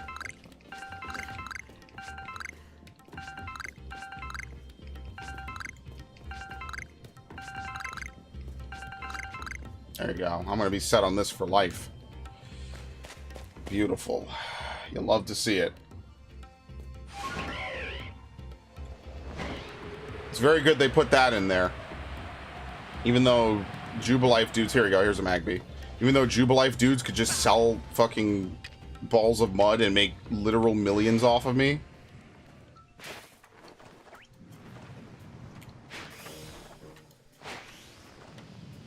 Yipe.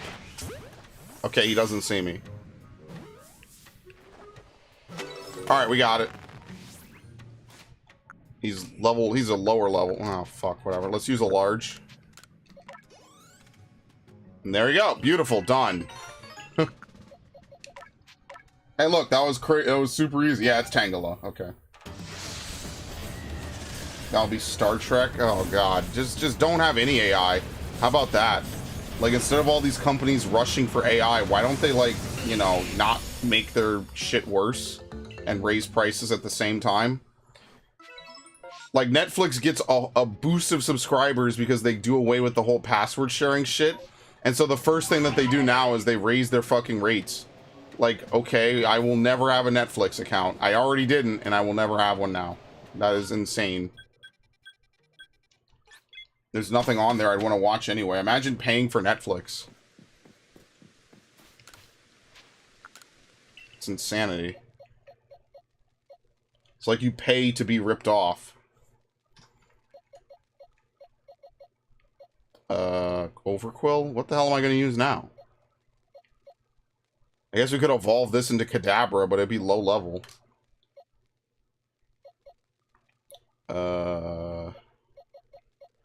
I have no idea what to use next.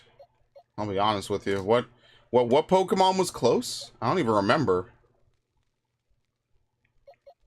Something.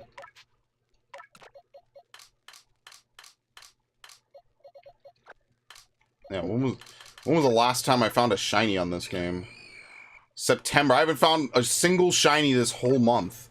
That is depressing, actually. Terrible. It's a terrible thing that's happening right now, and I don't know if I'll be able to fix it. Let's see. Let's go catch a Grottle. We should finish off Grottle next, actually.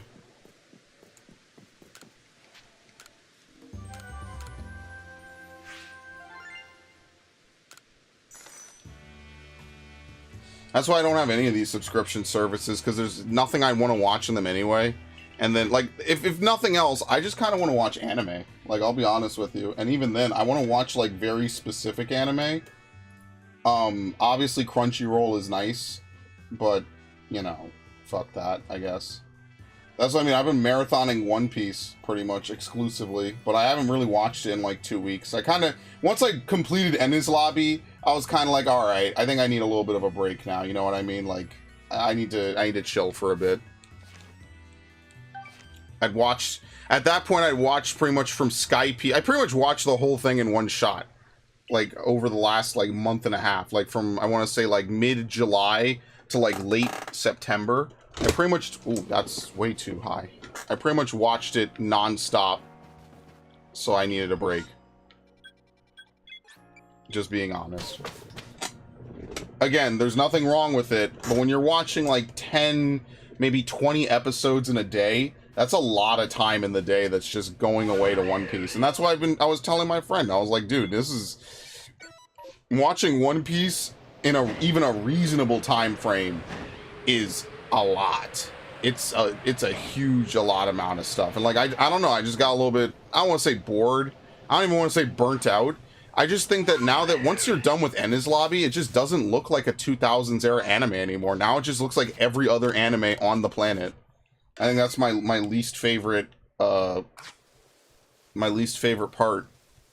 of One Piece, is it just no longer looks like that 2000s era anime that I really liked. Because I really liked it when it looked like it stepped out of the 90s. I think that was one of my favorite parts of One Piece. Oh, this isn't it. Anyway, okay.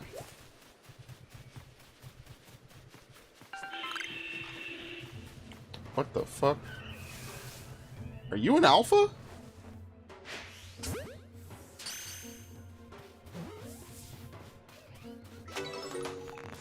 Yeah, it's an alpha Zubat. Every time, man. That shit always gets me. Every time it's an alpha Zubat. You can't tell. You actually have to interact with it first. Okay.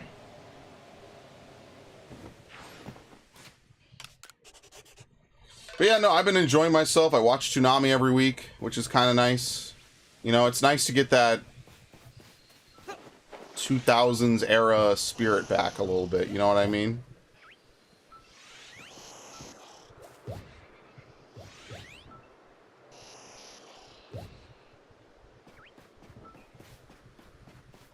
He never even spawned in. Did you see that?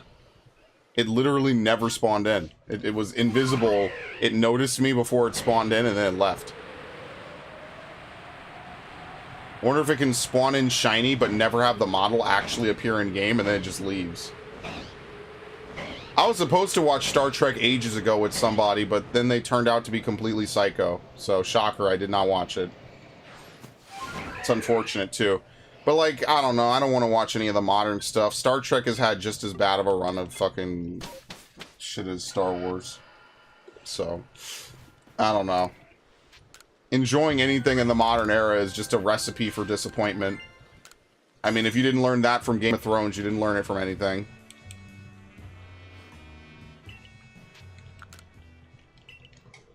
Imagine watching that shit for a decade and then they end it the way they do. Like, just damn, what a disaster. Just makes you sad, honestly. It just wasted potential. I think that's what pisses me off more. You know, you start a Star Wars trilogy. It's fun. It should be fun. Should be interesting. Should have, you know, tons of cool character moments. A little humor here and there. And then you distinctly make it like the originals, and then just don't have any of the humor, don't have any of the character building, don't have any of the plot lines. Like, okay. Why they initially chose to have 3 different directors make a trilogy, I have no idea. That would probably be fuck up number 1. And then the rest is history. I won't revisit that. Man, Ghostbusters 2016 and fucking Force Awakens were really canaries in the coal mine. I don't go to see any fucking movies now. And honestly, I'm glad I don't. They're all trash. And then the ones I do like, I like for very specific reasons.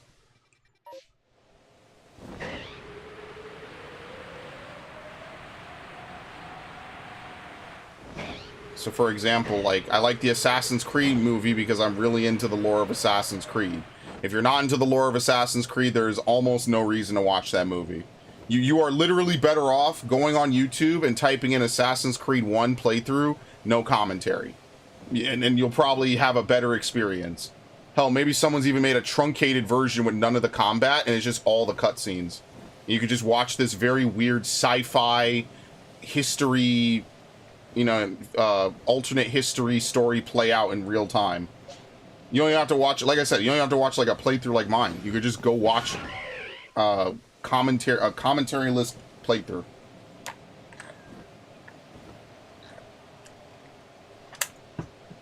Did I see Barbie? Fuck no.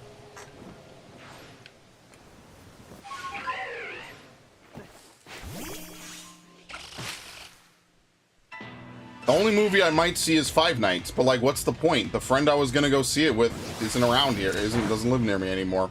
So what's the point? I'll go see it by myself. I mean, sure, I did that for Sonic, but like, is there really much of a point to doing that? Like, I don't know.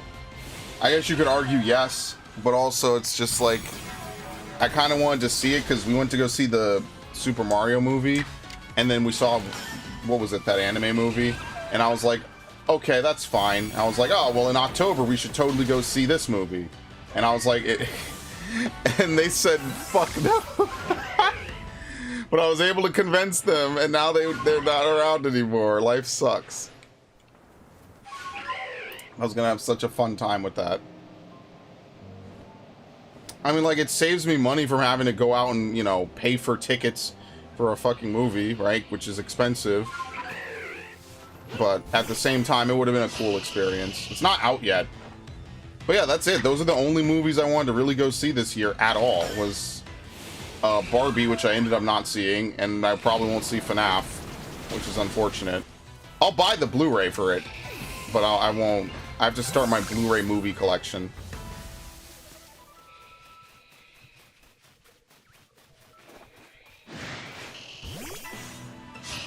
This is what you look up, Assassin's Creed 1 gameplay movie? Yeah, pretty much. There's gotta be some like long-running channels or something on YouTube that have stuff like that too, which would make it really easy, right? If Opera would listen to me. Okay, it's completely frozen. Very nice. Okay, right? YouTube.com. Let's see. Assassin's Creed 1 game movie, I think it's called. Yeah, all cutscenes, 3 hours. There you go. About the same runtime. Yeah, Gamers Little Playground. Shout out to them 8 years ago. You could literally go watch that. Probably more entertaining. Now, it's not going to be shot, you know, like a movie, right? Like, the cutscenes are not going to be, you know... If you remember the old Assassin's Creed games, a lot of those cutscenes were you walking around while someone lectures to you about why you're doing this, what's so important, why is it, you know, meaningful, whatever. They also have, some guy, Andy Gilliland. He also has it for 10 years ago for it's about 3 hours, basically. And that's about the same length as the movie, pretty much.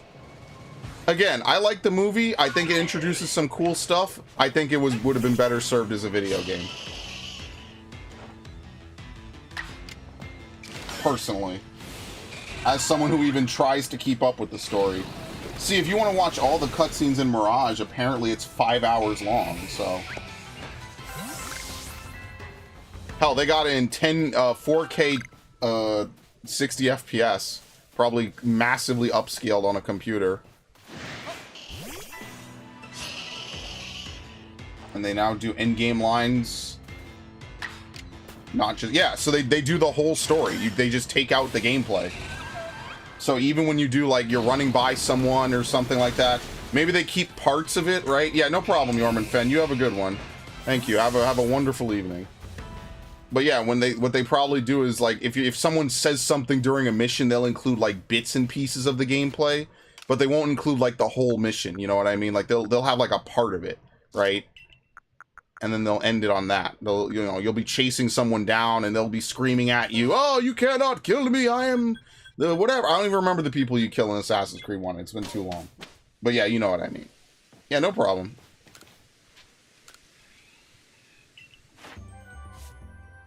We're getting there. We have 10 of 15. That's pretty good.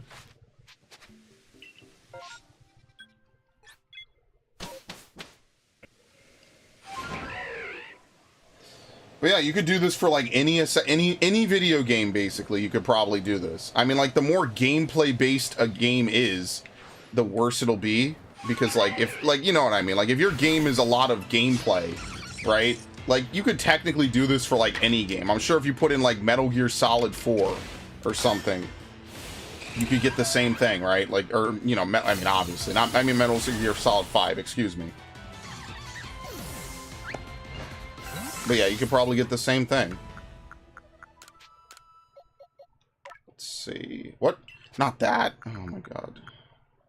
I have access to Max, Disney Plus, Amazon Prime Video, Discovery Plus, Freevee, and Pluto. See, I couldn't do that. Like, at that point, you're just paying for cable. You're just paying for an alternate version of cable. Like, the whole point of these services was to not. Like, I just personally don't... And I definitely don't like that Netflix is raising their shit after they basically forced everyone to share passwords. Oh, half of it's free off the stick? Never mind. Okay, I take that back. I did not know that. I just feel that that's, like, really scummy. But, I mean, like, that's business practices today, so...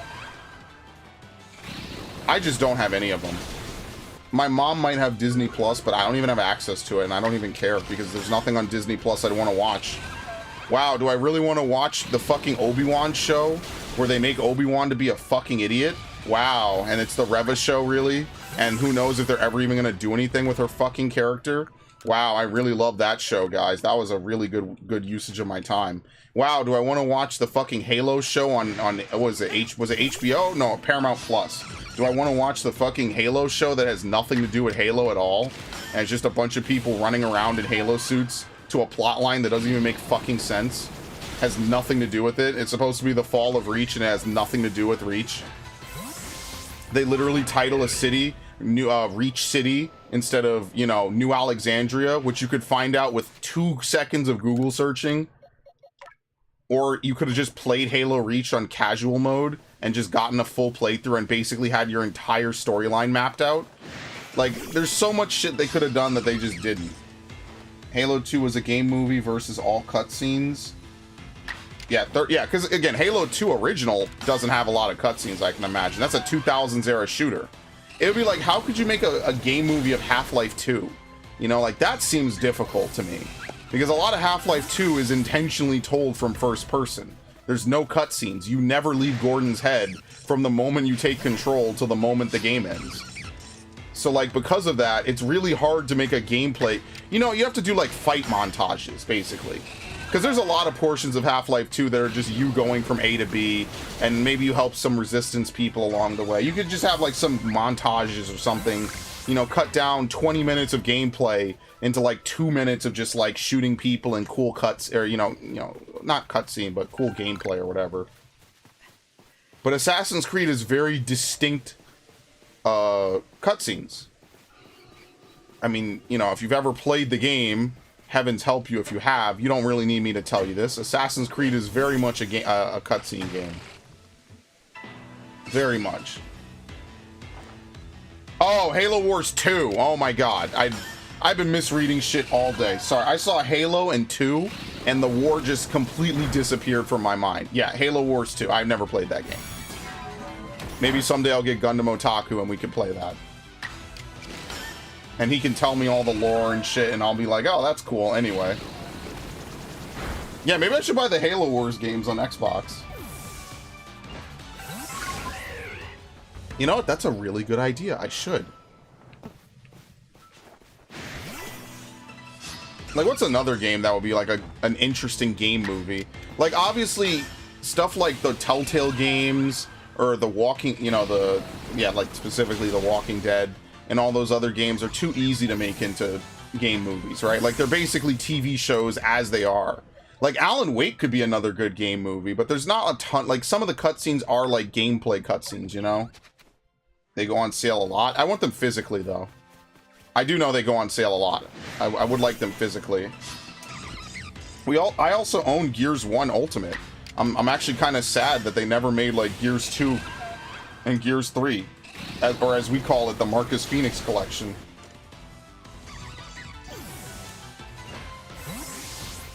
That would be pretty sweet, because then we could get everyone together and actually do a Gears of War 3 co-op campaign. Like I could have maybe done, but I didn't do back in the day. Should have bought that Modern Warfare 3 Xbox. That was a mistake. Should have just held out 2 months and bought that instead. Oh well.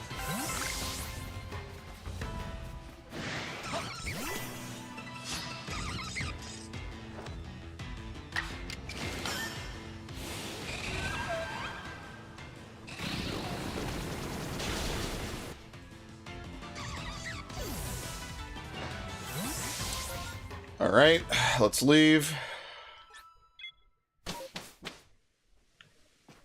I mean, Microsoft puts a lot of stuff on sale very frequently. But that's because they know what they're doing, and they know it gets them... Oh, 15? Fuck, dude. It's terrible. But yeah, I would like for Ubisoft to remake the Assassin's Creed 1. They don't have to, like, have all the gameplay elements. I just think it would be a good remake, because, like, it's very outdated, you know? Like, I don't... Wait, hold on. What am I leveling up now, actually? That's a good question. Electabuzz? Thunder Punch and Thunder... Yeah, why don't we do Electabuzz? Yeah. Thunder Punch and Thunder...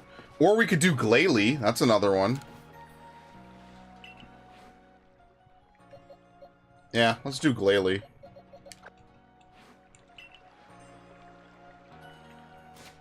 that a gold Geodude?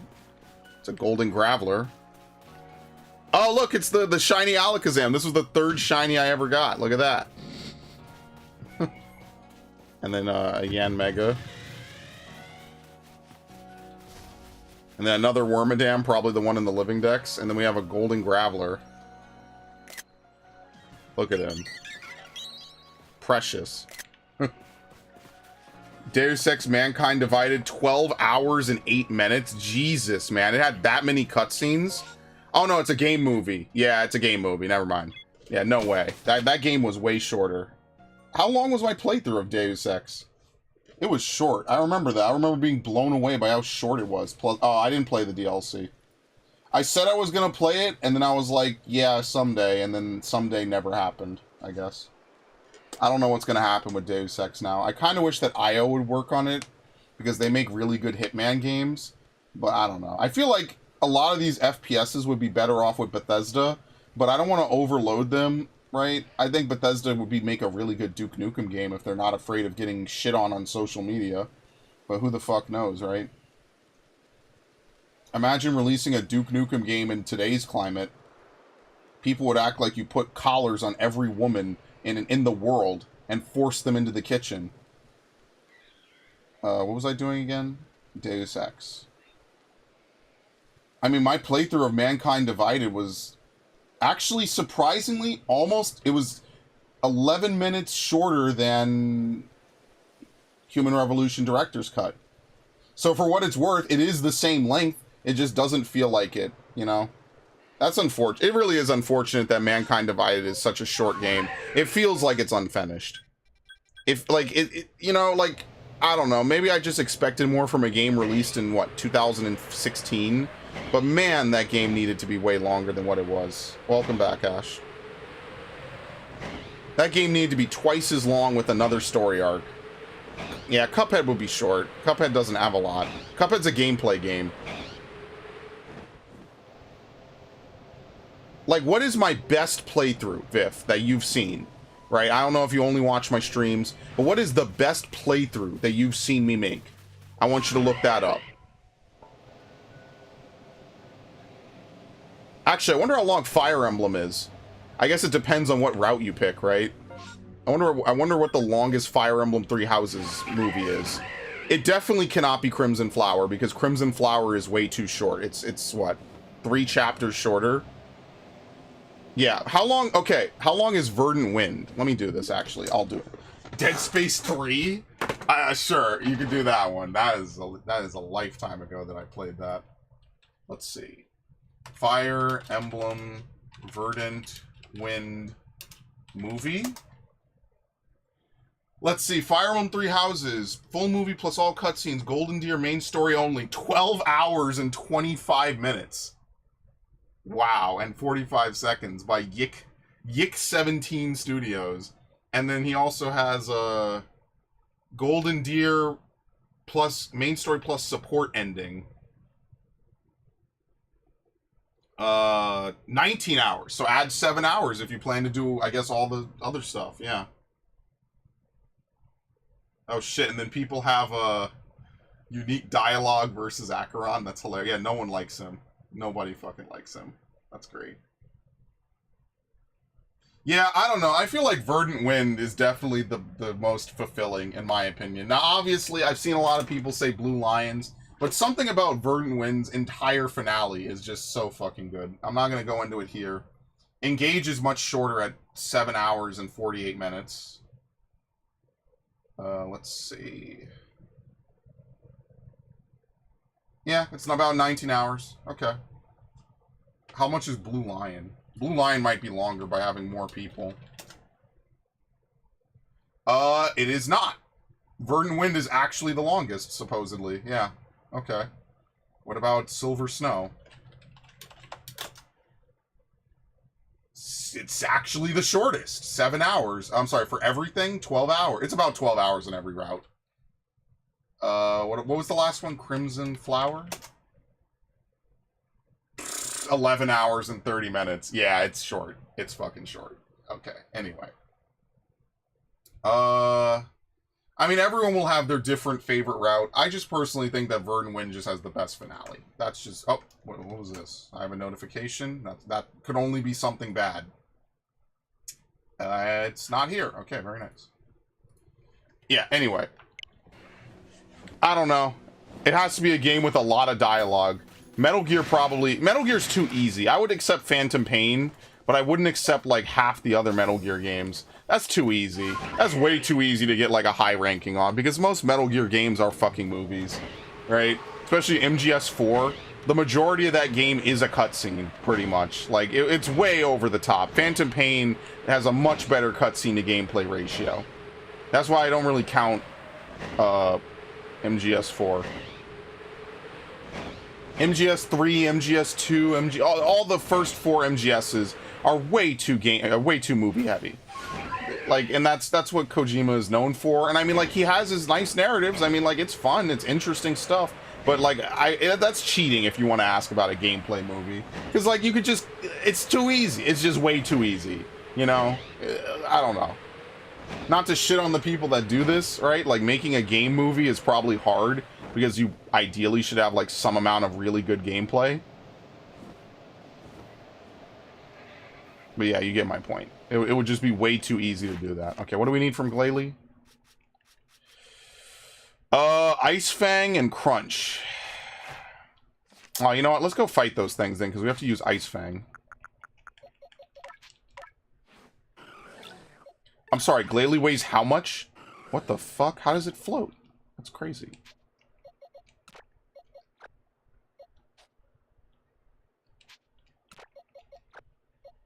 Is Glalie a physical attacker?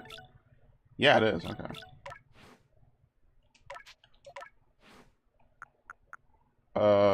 Ice Fang. And then we'll raise its stats.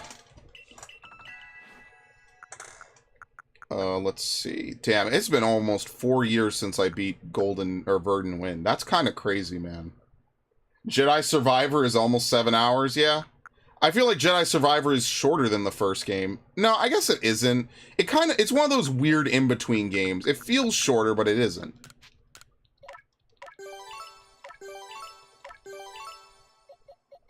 No need to up that.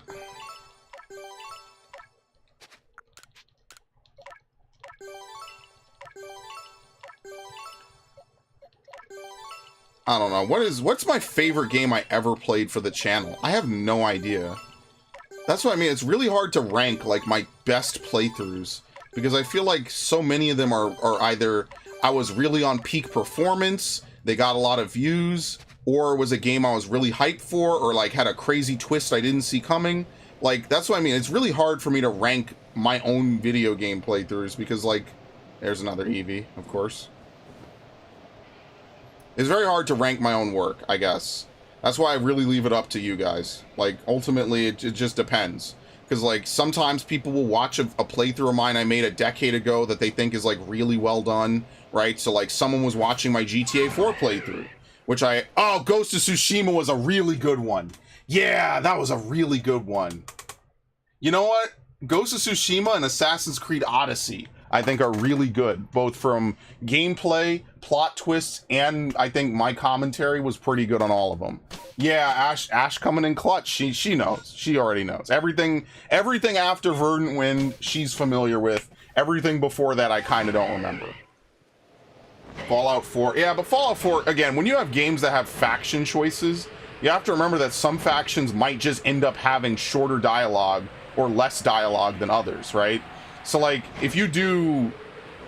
I mean, maybe New Vegas is a bad example because I'm not as familiar with it, right? But, like, for example, I sat through all 4 parts of Fire Emblem Three Houses. I could tell you right away that I knew Azure Moon and... well, what's the other one? Claude's route, Verdant Wind, were going to be way longer than Edelgard's routes, for sure. The reason I knew that is because I knew that Edelgard's routes were developed weirdly, right? Crimson Flower was technically the first one completed, and ironically, it's the one with the least content. You know, it's like the least developed route because it's so short. But at the same time, it's so short, and it's understandably short because there's not really much for you to do. You kind of win. It's kind of over. Okami was also good. Yeah. I think you just really like Okami. It wasn't a bad playthrough. It has I put in a playlist, right? Oh shit, look, speak of the devil. I put Okami in a playlist, right? I definitely did. Let me look. Oh, I need to clip Luffy murdering the shit out of me. Yeah, the clipping on YouTube is not that great, unfortunately. Yes, I did. 12 parts. Okay. Yeah, the Three Houses DLC came down to a lucky critical hit. I would have had to replay that mission. If Claude didn't, or not Claude, if Dimitri did not critically hit on that exact final boss, I would have had to replay. It wasn't even the final mission. The final mission is easy. The final mission is literally beat the shit out of the boss and a couple of tough ads show up, and that's it.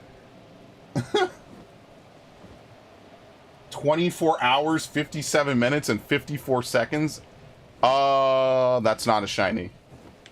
It looks shiny. I forgot what it was like to even have a shiny show up in this game. It's been so long. I just feel like... I feel old. Where did all the shinies go? They all moved out of Hisui. They're gone.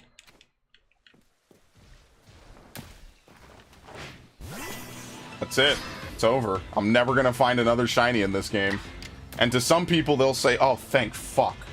But to some people, it's sad. When I remember how hyped these streams used to be, yeah, I get that feeling back, you know? You ever listen to Future Funk? I love listening to Future Funk. Strong style, okay? I guessed it was a 50-50. Why would you do this? I don't think they enter battle together. No, they do not. Okay. Yeah, I gotta think of some of my best playthroughs from before Ash. I'm gonna start calling playthroughs BA and AA. Before Ash showed up and after Ash showed up. But all jokes aside, I think that some of my best work was the Metroid playthroughs. I think the Metroid playthroughs, especially Metroid Prime 1 and 2, that whole trilogy was bangers. I think those were really good. And because I knew the games, I was experiencing them for the first time with the Wiimote, so I think those were really good. If you've never seen my Metroid Prime trilogy, like when I played it not on stream, but just for the channel, I think that's some of my best work, and I highly recommend it. Even if you don't know anything about Metroid, I think you could really enjoy the Prime trilogy for what it is.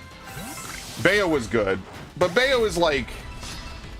I don't think the Bayo trilogy was good. I just think Bayonetta 1 was cool because it was a hard, older style game, and Bayo 2 was just fun. It's just a really well-balanced, well-done game that just ends up being too short, I think is my biggest complaint is that Bayo 2 is very short. If Bayo 2 was like a couple levels longer, I think it would be better. I joined my cult oh, don't call it a cult following. That's so terrible.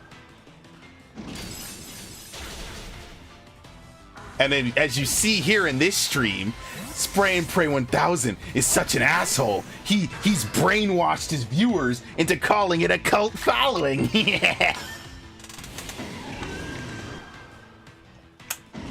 The Zelda games were good because I know those as well. Obviously, I'd never played Wind Waker HD prior because it wasn't out, but... You know, I should play Wind Waker Classic one more time.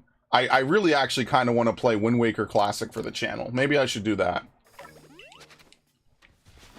Obviously, that is the definition of a game I have played before, but I've never played Wind Waker Classic for the channel. I've only ever played Wind Waker, what is it called? Wind Waker HD. I've never played Wind Waker 2003. Jesus. This is not a cult following. We're gonna need more members for it to be a cult in the first place, Ash. So here's the thing, Ash. If we get like 50 views on a video routinely, like on average. Oh, good thing I missed. Anyway. Or like 10 viewers on stream at any point, then I will call it a cult following. I will not call it a cult following below those numbers.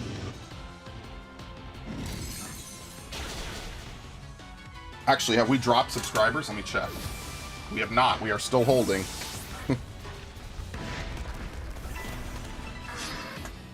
We have to go down. We have to lose one more subscriber and we could go back down to 1.44.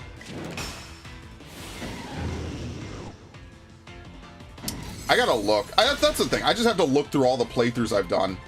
I think that my modern day Skyward Sword playthrough was way better than my older Skyward Sword, though. That is one that definitely improved. Remember all this? The court battle? Oh, for the court battle? Oh my god. No, it's not gonna be a court battle. No one really gets sued over YouTube shit. It was like, what, H3, and Max Haas? And then what, Sargon of Akkad versus that one feminist? And in both cases, Sargon and H3 won, which was pretty lit. Regardless of how you feel about Sargon or H3, the fact that they won cases for freedom of speech is really important. That is really good that that happened. And I'm glad that they were the ones to do it. I'm glad they were able to do it, either because they had the money or the determination to do it. And I'm really glad that that actually did occur. Because otherwise, I mean, think about what YouTube would be without both of their victories. It would be pretty fucked. So for what it's worth, I am grateful to them for doing that. Oh, not YouTube, the cult stuff? No, that's what I'm saying. It's gonna be bad no matter what I do. Oh, we need to catch one of these. I guess this one's lucky. Here we go, let's break one. Actually, let me just go down there and sticky glob it since I made some. It's not exactly the level I want, but whatever. Okay. Let's look for shaking trees. And then we could actually fight some of these guys as well. That'll get you in courtroom. Only if we're certain political leanings or certain, we talk certain stuff. That'll get you in court.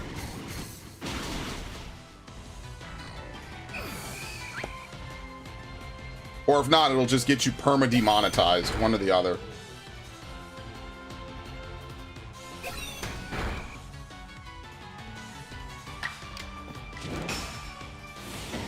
Which is great. I'm so glad that, you know, YouTube is just this bastion of free speech.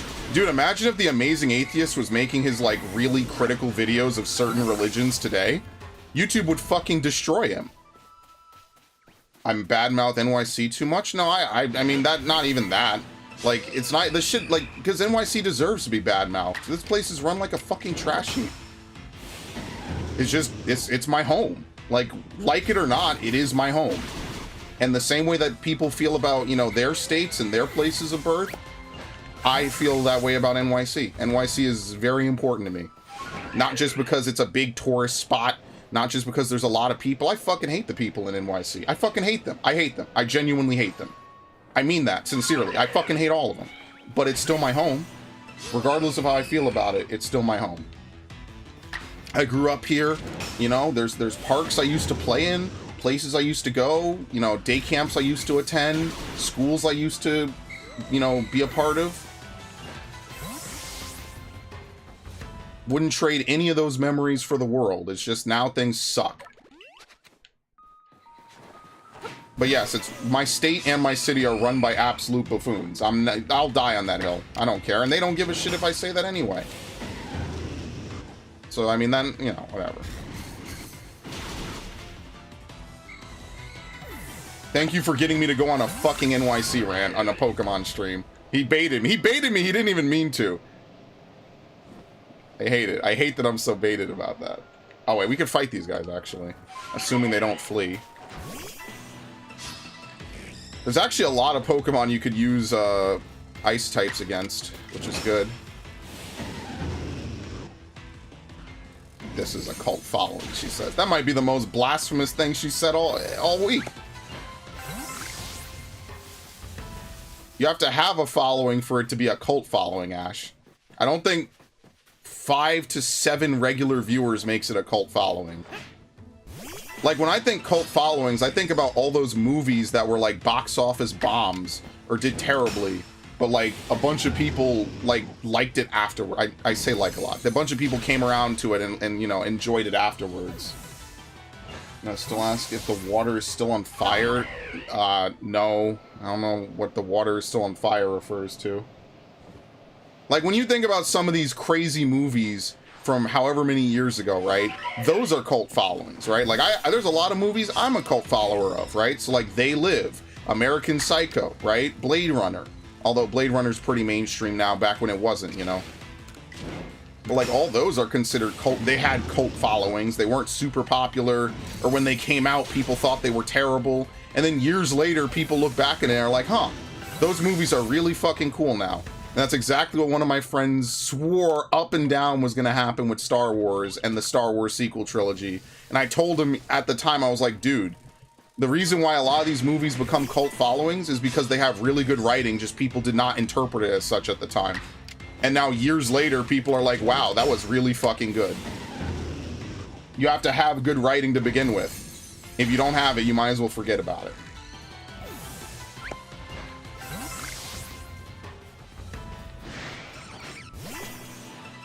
Alright, Carnivine has the high ground, but my Glalie is so big it almost doesn't matter.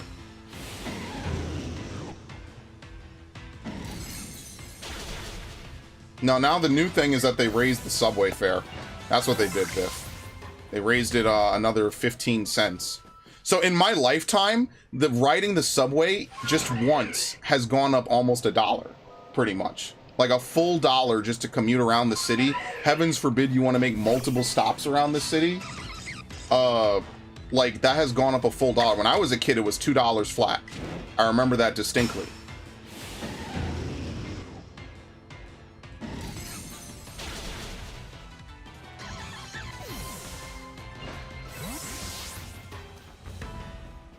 Last time I saw water, it was always underwater or was on fire. You said the water was on fire? I could believe it.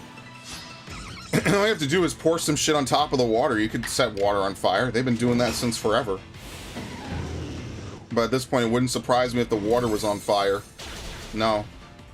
And just remember, winter's coming, and they have nowhere to house all these people that they illegally let up here, so that's going to be great. I'm sure that won't create a whole bunch of problems.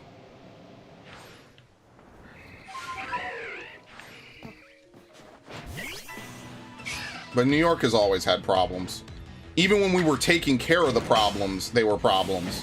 Now we just act like it doesn't happen, and we just don't do anything meaningful about it. We just complain about it and don't do anything.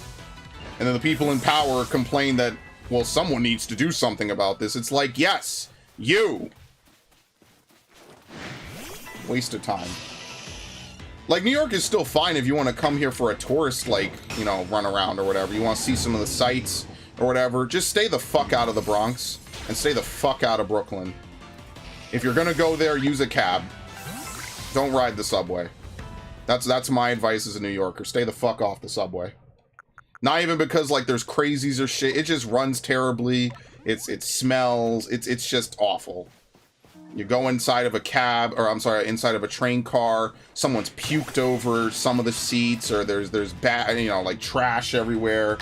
Yeah, that's why. Even before we even discuss crime. Right, just that.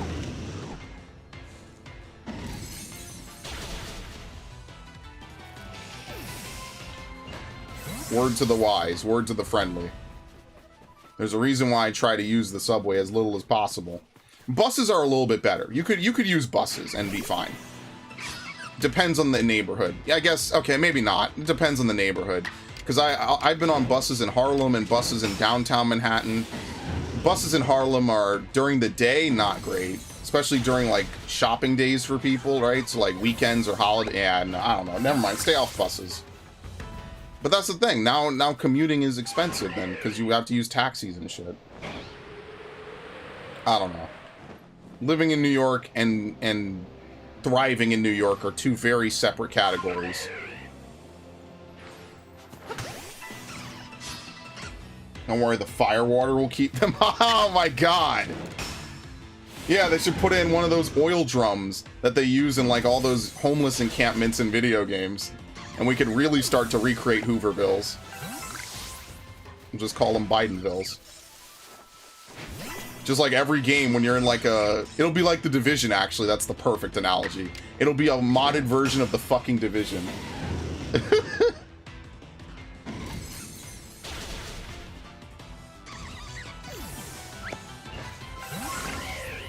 I don't know. Like I said, the only place I would really probably visit is Boston. I think Boston would be kind of cool to go visit. Especially after playing Fallout 4. That would be kind of like a cool thing to do, is like just to go hang out in Boston, slum it around for like a couple days or something. Now, will I do it? No. I definitely don't have the money for a trip to Boston. But it would be kind of cool to go, you know, just see some of the places in Boston that are in the game. That could be interesting. Because I've only been to Boston, I think, once, maybe twice. And only one of those times was sightseeing. It was a school trip. Let's just go full Escape from New York. It's actually funny that Snake Plissken, I'm pretty sure, comes from that, right? It's either Escape from LA or Escape from New York. And I at first, when I played MGS2, I did not know that that was a reference. I did not know that that was a movie. That was something I found out sometime later. I don't know how long later. Damn, we're in luck. Look at that. We found both of them. Nice.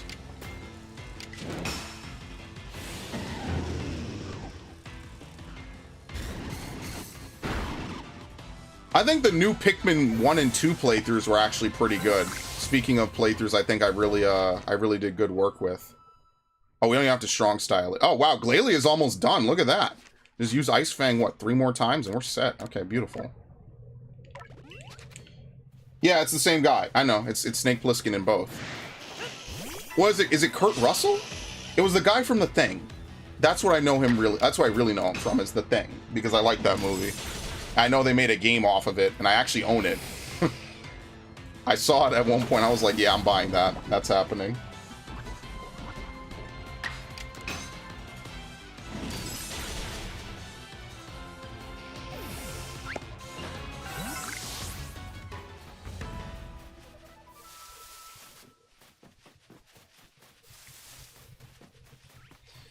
That's what I mean. I never thought I could become an 80s nostalgia hound, but here I am. I mean, like, I just want to own and play a bunch of old stuff from the 90s and even the 80s. Why? Because things were just better then. Games were just better. Fucking movies were better. They used to make movies, and they used to be made by dudes that were actually nerds, and not just writing rooms filled with people trying to push a message. And then people will be like, wow, this game is political. And I'm like, wow, you're a fucking idiot. Reddit has truly been a disaster as much as it's been a blessing. Like, any game with a political message is instantly politicized. Like, no, you can have messages that aren't necessarily either side of the alley, but are just really interesting thoughts. So, like, I would argue Deus Ex and Metal Gear hit that on the head. They tried to do it with Doom just a week ago. I'm like, bro, come on, man. They intentionally made Doom, what was it, Doom's 2016 to not have a huge emphasis on story, which was one of the few things I didn't really like about the game, but that's besides the point. I mean, it had enough. It had a decent amount, but I think it could have been more. Pilot, oh, fuck. Oh, Jesus. Alright, I'm doing Electabuzz. Or we could do Clefable. Yeah, we could do Clefable, I guess. We have to catch a bunch at night, though. Ugh. What a pain in the ass. What a pain in the ass. The back end of this is going to be dog shit. Seriously, this is going to be terrible. We have to catch Elekid without being spotted. We have to use Spark. We have to feed them. That's not terrible. Yeah, let's use Electabuzz. We just have to use Thunder and Thunder Punch. We don't even have to strong or agile style it. So let's go do that.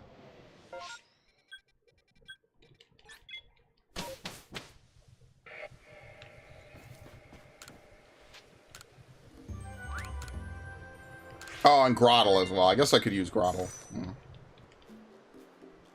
If I had friends, I mean, friends who would game with me, I would like to buy Broforce. I mean, that's the thing. I have friends I could play with. I just don't I'm not into Call of Duty anymore. Like I said, I was into COD for like 6 years straight. I played nothing but COD. I bought every COD from 2007 to 2015.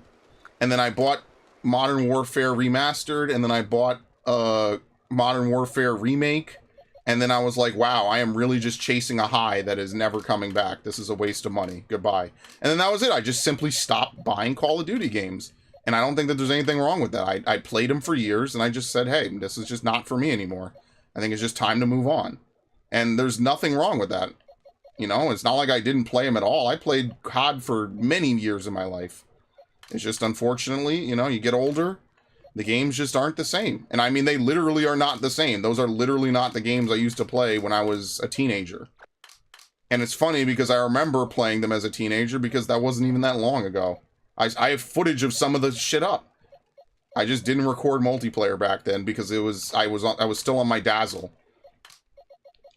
That's the only real fuck up, is I was still on my Dazzle. So because of that, I didn't want to record multiplayer. Where's the grottle? There it is. We have to level it up first. I guess we try to finish Wormadam. I don't know if I'm going to do Giga Chad yet. What was the other one? Wormadam and Electabuzz? I might have to go catch an Electabuzz. Yeah, let's go catch one. I don't have an Alpha Electabuzz at all. No, but I have a level 53. Alright, we'll just go catch one. That's fine. It's not a big deal. Why is there a Machamp named Giga Chad? Because someone came along one day and was like, you should catch a Machamp and name it Giga Chad. And so I did. Full Force is a side scroll and all the guys are from 80s and 90s action movies. I don't know. I was never a fan of like that side scroller co-op, you know, like all those beat 'em ups and stuff that they had back in the day. I was never like a super fan of it, although I respect the genre. It's just not for me. All those arcade games I was never a huge fan of, even though I like arcades. I don't know, man. I want to go back in time. I want to go back to when arcades were big. I don't care if you're good or bad at arcade games. I just miss... I hate that I missed out on that... Question mark. Nice. I hate that I missed out on that era. Anyone have any ideas for a water type starter that you can obtain in what game? In what game are we talking about a water type starter?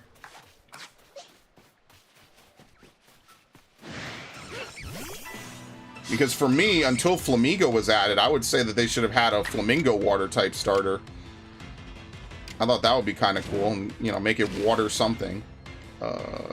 Actually, oh, like a new water. I don't know. What do we have? We have a turtle, an alligator. What is Mudkip again? What is it called again? It's not called a mud skipper, is it? It's a something. I forget. It's not an axolotl either. A penguin. An otter. What else do we have?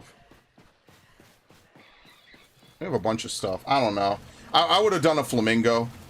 We already have a dolphin as well. They did two of the Pokemon that I really would have liked to see. They made it normal Pokemon. I think Flamigo is just a mistake. It doesn't evolve. They could have had like the most elegant looking Pokemon imaginable be a water type starter. And instead they turned into a fighting type. It was, I don't know. I would have made a Flamingo. And it would have made sense because, you know, the game is set in Spain. You could have named it like Flamenco. Or like, I guess Flamigo, but you know, the dancing style. Would have been cool. But that's the thing. I'm not good with new Pokemon designs. I can't design Pokemon. I could just say bring back the systems that are in the games. That's what I say. Make them more accessible. Just allow us to buy ethers and max elixirs and stuff from the, you know, from whatever, right? Like, because hackers are just going to hack them in. You might as well just let people who play legit get them as well. Have a service. I could think of features, but yeah. And Orca, maybe. I don't know. They would definitely want... I don't think they want any starters that aren't... that have no limbs, right? I think that's probably like a big part of design. Even though Superior technically fits that mold, I think that's a rare exception to a starter that does not have limbs. It's a very cruel fate for Superior, actually. Imagine losing limbs as you evolve instead of gaining them. Disaster. Terrible.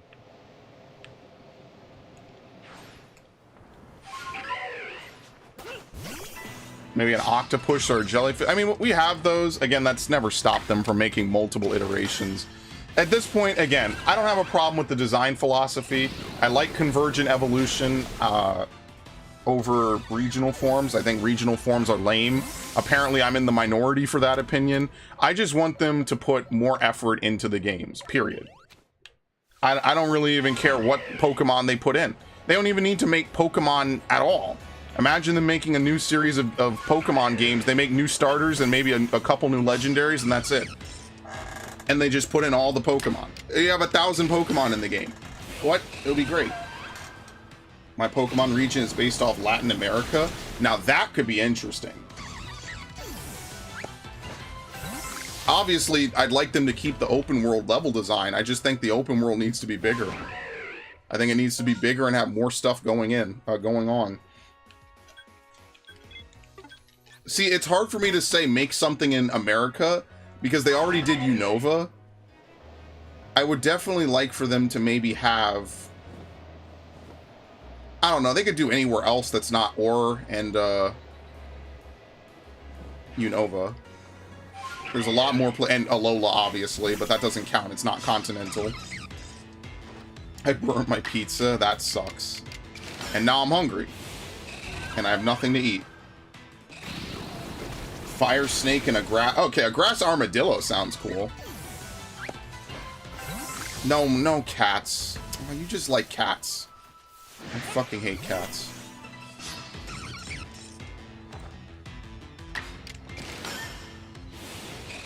Alright, what time is it? Alright, I'm gonna play for 30 more minutes and then I'm gonna go record Spider-Man.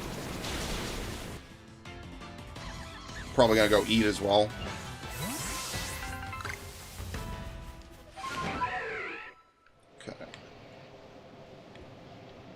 Let's try to finish Wormadam as well. That would be nice.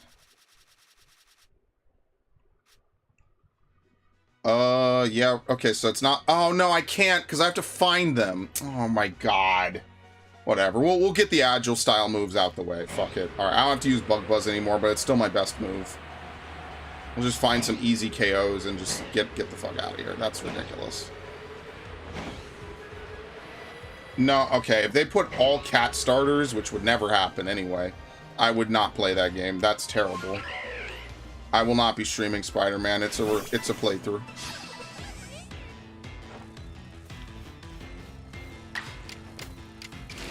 Why'd I do that? I guess it doesn't matter if I knock it out or not. I mean, the videos will be up next week. That's actually why I don't really care if I'm late to the party for Spider-Man 2. Because here's the thing. If I beat all the DLC for Spider-Man this weekend, right, and Miles Morales, and then I start on, whatever it's called, Spider-Man 2, well, I guess I won't be able to, right? No, I'm going to do that playthrough of Gundam Otaku. So actually, yeah, that makes sense anyway. And then, I have to play Alan Wake. Now, I did look it up. Apparently, you could access the Alan Wake DLC in Control very early on. Or, I don't know if it's very early. It's definitely before the end of the game. So I will be doing that and then coming back to finish Control at some later date. I don't know when. That's what I will be doing. You know, it's funny you say capybara because I was watching World Trigger, and World Trigger has a character that rides in a capybara. I miss World Trigger. I wish they would go back and make more anime for it, please. I love that anime so much. I'm surprised it's not on Toonami. That is like a made-for-Toonami anime. It's not violent at all. All the limb damage that they take is because their bodies are made of energy, right? Like, I don't know. That is a made-for-Toonami anime, if I've ever seen one. You could have shown that on OG Toonami back in the day. You didn't have to censor anything. Oh, hi!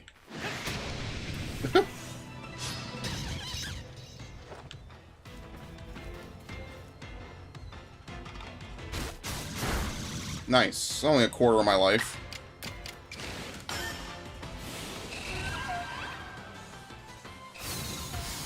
Yeah, I probably won't play Scarlet then. Maybe I'll play Final Fantasy IV. I'll see what I want to do on Friday.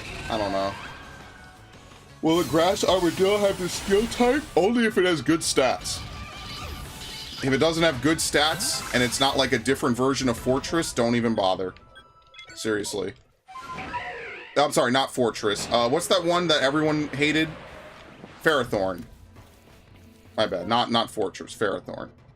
Tired of all these grass starters having terrible average stats, so they don't specialize in anything, and they're just weak to a billion types. Like, the grass type just needs to not be weak to 7 types. I don't know why they have not changed that after almost 30 fucking years of Pokemon, but they're assholes, and they have apparently always been that way. They just made good games up until recently. Terrible. Why they make grass weak to things like ice? Dude, you know that trees don't die in the winter, right? Otherwise you wouldn't have trees. They would just be a barren wasteland.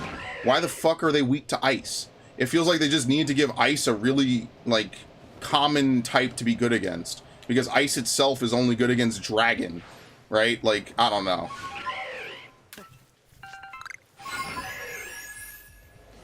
I disagree with that completely. They need to make ice more defensively good, in my opinion. It's terrible. It's terrible what they did. Alright, somehow I need to find Wormadam trees. I'm tired, man. I have to find and defeat them with fire moves. That's how you know this is going to be fun. Oh, I've been getting messages all evening. This is going to be great. Okay, I need to respond to that. Let's see.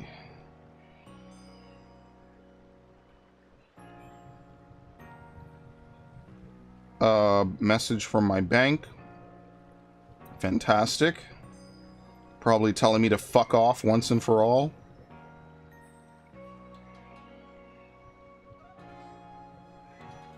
Okay.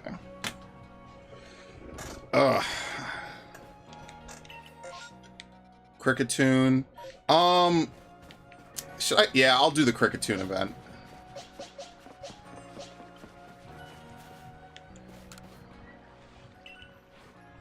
Okay. You're done.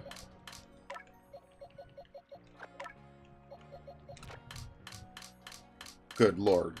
This is getting ridiculous. There we go.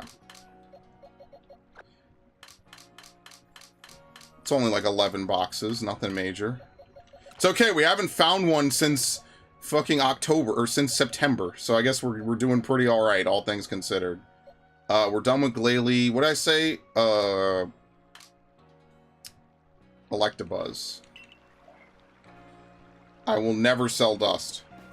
But I do appreciate you spamming the chat. That gives me, it bumps up my ratings. It bumps up the chat in the algorithm, so thank you.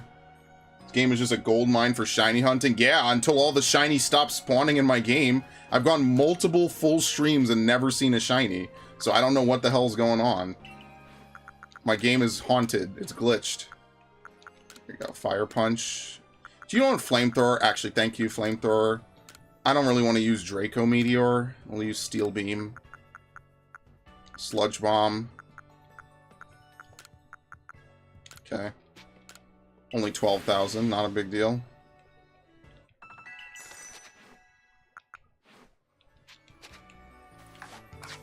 Okay, it's different in literally every game. Let's see. What? It's a fluffy... Yeah, I know what a capybara is. Get rid of Iron Head. Probably just keep Flamethrower on. Yeah, I don't know if I need everything else. I mean, we technically aren't using a steel move. I don't know if it even learns a good steel move that's not Steel Beam. We don't need to defeat anything anyway, so whatever. We'll just leave it on with these couple of elementals. We'll teach it how to use, we'll master Flamethrower.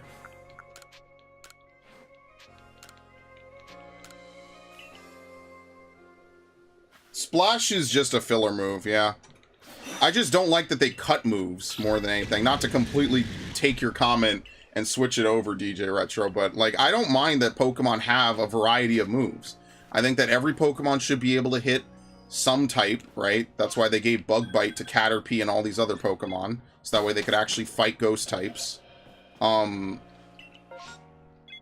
I don't really mind a lot of that stuff. chinchillas in dust baths? What? Oh, did it get destroyed by YouTube chat? Yes, it did. Okay. Chinchillas can only take dust baths. Getting in water and getting out of their dense coat can cause hyperthermia. Okay. Hypothermia, sorry. Okay. I don't know. I will never own a chinchilla, so I will never really know that feeling. But I wish the best for them. It's very unfortunate. Dude, did I hit... You know, you look like a Talonflame for a second with those red eyes. Dude, did I hit the maximum cap on Shinies? Is this it? Am I done? Here you go. Here's finally an event where I have all the shiny, or all the Pokemon from it. I'm sorry, I have a Dex complete. I'm scatterbrained today. I'm hungry. Armarouge can learn Energy Ball? Yeah, for great coverage. That's going to be useful in a raid someday. Shiny, I'm sorry, not shiny. What is it called? Grass Terra type Armarouge is going to be good in a raid someday. Just because you said that.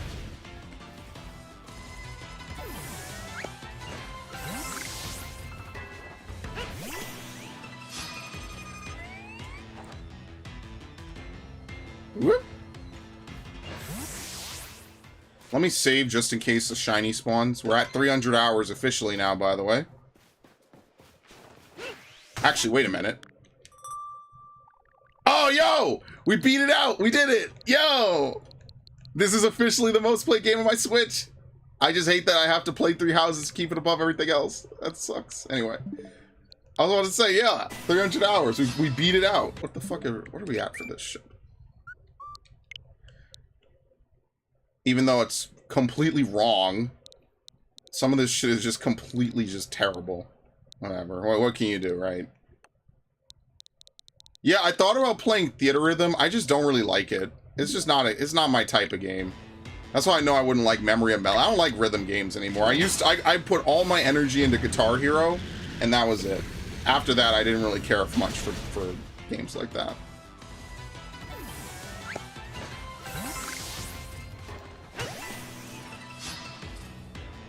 And it has 14 music. Bro, you could have a Theater Rhythm game just for 14 all on its own. That would be insane. That would be so good, though. But if you're asking me, I hate Memento. I feel like Memento should not be a part of a normal move set. A normal level up set. I feel like it should be like a tutorable move or something like that.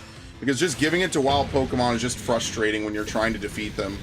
Or, I'm sorry, trying to catch them. It's very frustrating. I really hate that.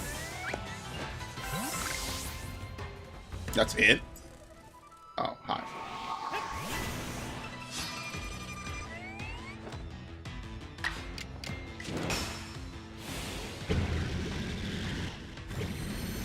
Oh.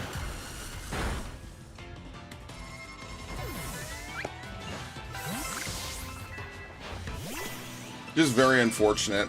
Because, like, I am a huge fan of it, like, rhythm games and stuff, and you would think I'd really like a game that has, like, some of the most iconic soundtracks in video game history, but it just didn't work out like that. Theater Rhythm just isn't for me.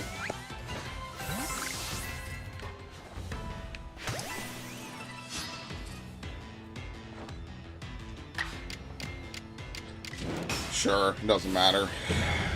I guess after this we'll check on the monkeys, and then we could check the Magikarps. I don't know. Checking Magikarp is lame.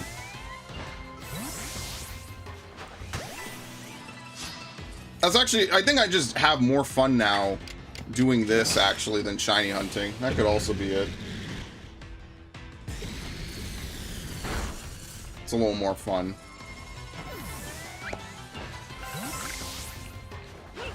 Why do they all spawn facing the... You know what?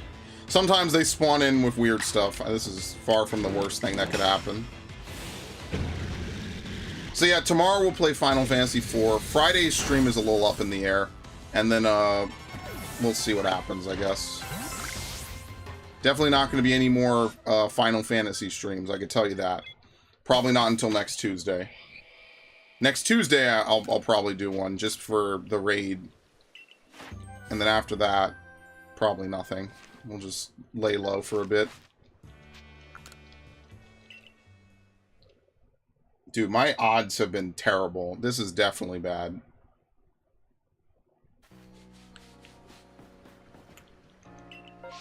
We've had it too nice for too long, and now the game is taking it out. They're done with my bullshit. They're done with me coming on stream, finding 5 shinies, and then dumping them in a box and never using them again. Even the game is pissed at me. And there's nothing I could do to make it feel better. I can't give it belly rubs. I can't do anything to help it. It just hates me.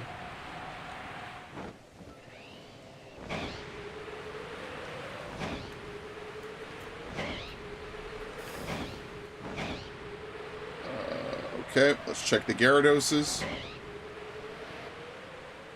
One time, one of these was a shiny. That made my whole day. That was lit. That was literally amazing.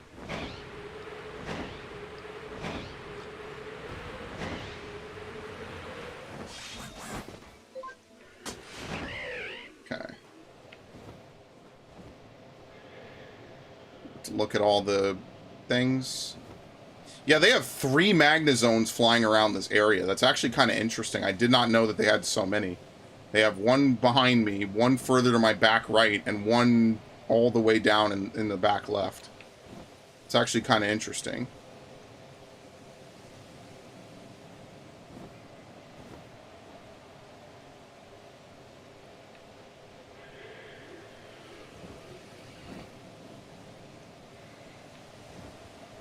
And you see, this is why, like, Bronzor is going to be such a pain in the ass.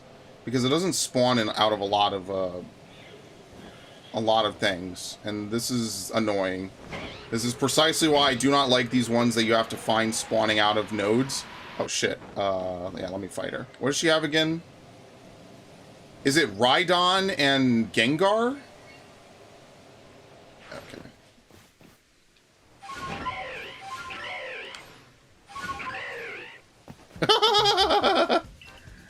I kick her on the way down, and she's gonna say, yeah, oh, you do let your guard down, as I drop kick her in the face. I mean, yeah, it's no hard cap. This is just a really, really bad luck. And to be fair, I haven't really been going... Oh, I'm gonna get a soda, too. Maybe I'll make some burgers after this.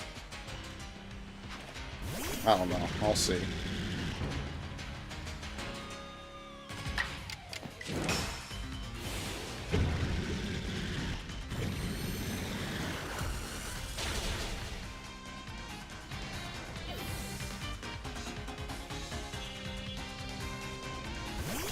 Yeah, I think that Spider-Man 2 is going to be the next co-op playthrough that Gundam Otaku and I do. So, if you're looking forward to that, that'll be cool. We'll do it bi-weekly. I'm sorry. Bi-weekly is ambiguous. It can mean twice a week or it can mean every 2... Dude! Does he get to move 3 fucking times? Oh my god. That's so ridiculous.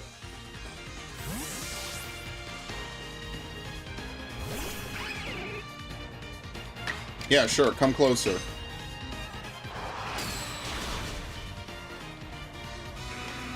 This is the longest it's ever taken me to defeat either or any of the sisters. Oh, I've never heard the track go that long.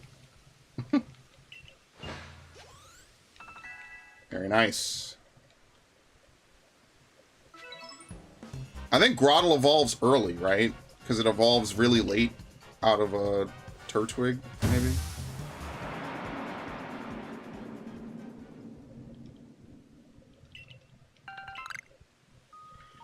Alright, let's take a look for some of these, and then, that's probably gonna be it. I'll go make something. Or maybe I'll just keep starving, I don't know.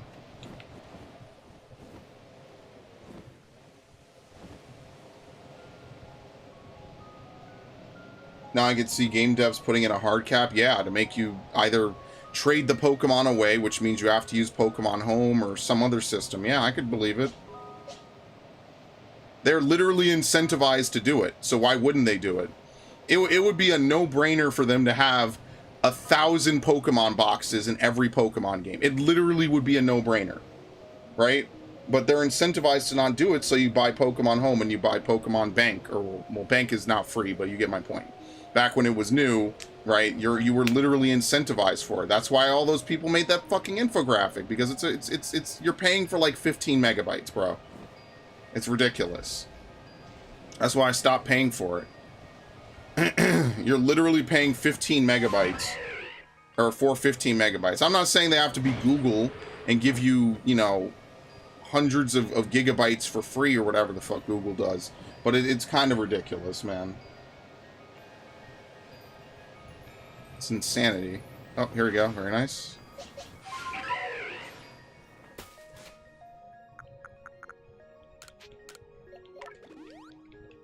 I will never sell dust.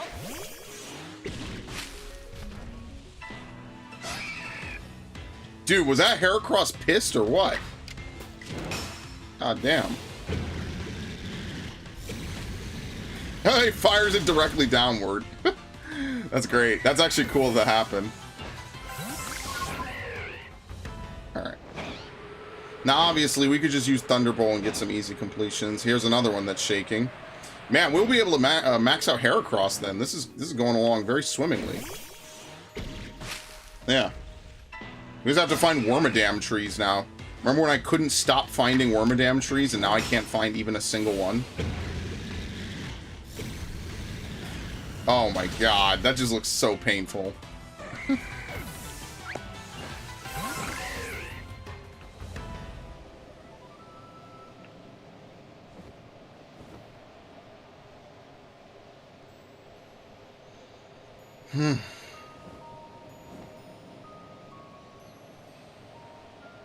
A third one? I don't think I've ever had 3 trees shake in the same area. This is really rare. Yeah, I've never had this happen before. Oh, I have some pasta I can make too. Huh. Yeah, I guess I'll do that.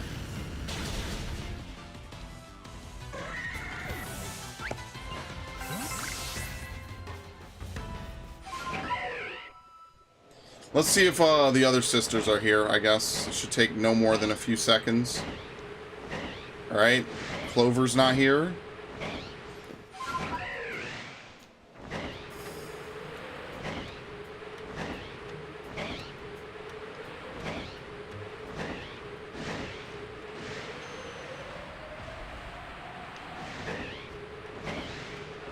You know what else isn't here? A shiny.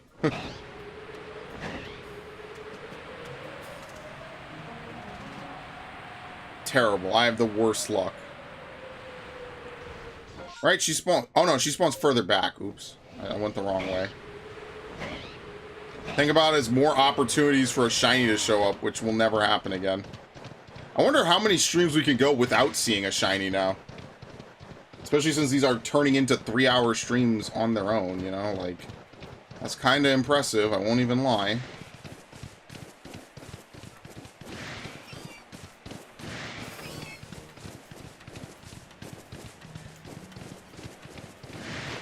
Oh, there was an outbreak here? I forgot all about it. Hilarious.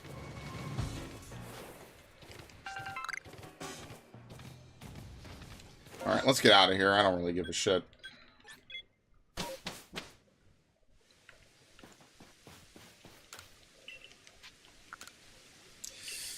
Alright, we have to just keep finding Wormadams. I'll probably start... I definitely need next week to, like, clip all the different locations for Pokemon to spawn out of. For trees and shit. I need to make, like, a custom, like, image to do that for. Sure, let's give one more look. And then after that, it's just Crimson and Coronet. And I mean, Coronet I need to go in so I could find all the different fossil Pokemon. I mean, I'm going to try to cheese that, like I said. I'm just going to try to breed a bunch, trade it to Ash, and then have Ash trade it to me. And see if the game counts that as, like, a different Pokemon. But I don't know. It's just annoying. That's definitely the worst one for sure. Oh, whoops, you have to go over here. That's definitely the worst one to try to do for sure. It's just annoying. It's not skill. It's literally just... Oh, there we go. It's not skill. It's just literally how much time do you have to fucking waste? And not even in the good video game time wasty way. Oh, no, never mind. Is how much time do you have to waste? And I mean, like, I'll be honest with you. I'm at that point. I just don't care.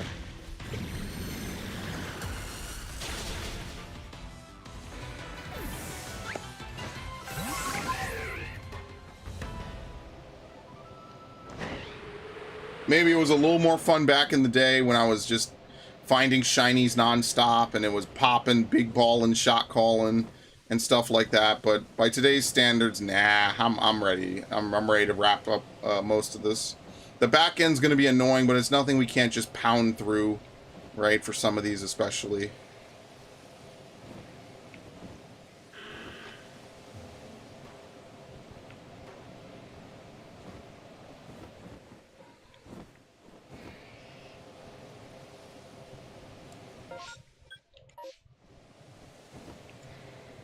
Alright. This is like my new route. Oh, what about this one? Again, I have to see. Because it could be Graveler again as well. But I don't know. Might as well check it. Nope. Oh, it's a Gibble. Oh, okay.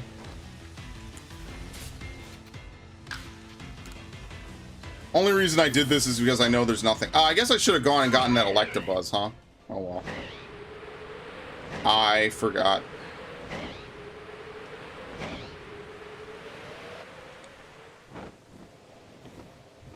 Does this drop Wormadam?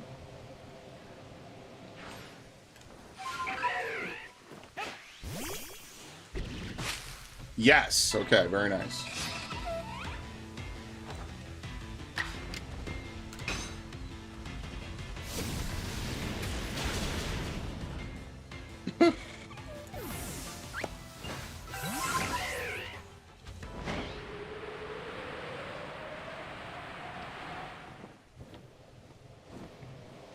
She's not here.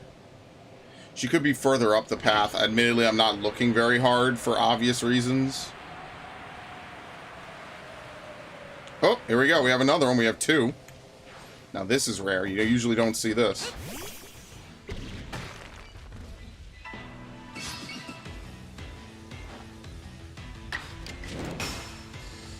Oh, man. Today's Wednesday, right? Yeah, tomorrow's Thursday. Tomorrow I actually have raid. We didn't raid on Tuesday. Or yesterday, rather. Very unfortunate, because that means we have to do 11 as well as 12. So it happens. It's not a big deal. Like I said, I'm not in a huge rush to clear this tier.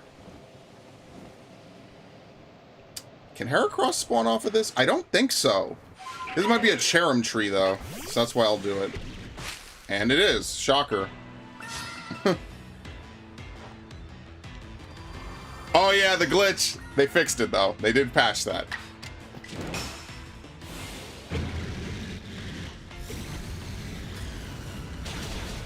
Okay.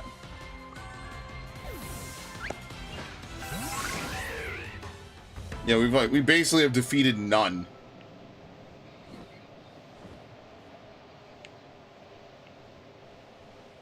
All right. Let's look for Heracross.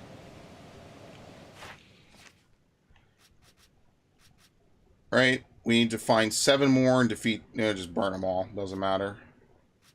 That was a little edgy. Actually, that's it. We've defeated enough Cherim. Okay. Oh, we have to see 6 more leap out of trees. So I guess we don't have to fight them, but we have to see more. And then we could just spam Petal Dance. Okay. So Cherim would actually not be terrible. Cherubi, we have to see more leap out of trees. It's just the jumping out of trees is the killer part, right? So, like, Combee is another one that we have to see jump out of trees. If we find Pachirisu coming up, that's another one we need to see jump out of trees. We've only seen 14. We need to see 11 more. Yeah, we could probably complete Goodra next time. I'm sorry, Heracross is an Area 1 Pokemon, somehow. Against all odds, they just stuck it in there. We need to see 2 more leap out of trees. Well, here's number 1. I guess we'll try to complete Heracross, Wormadam, and Goodra next time. Dude, that side-eye is intense.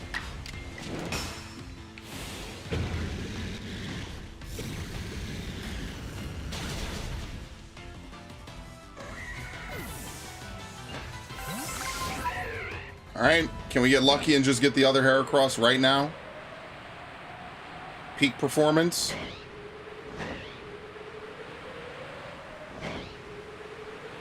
Let's see, we have to check over here where there's more trees. If not, it's just one. And that's easy to do next time. It's just one tree. It's not a big deal.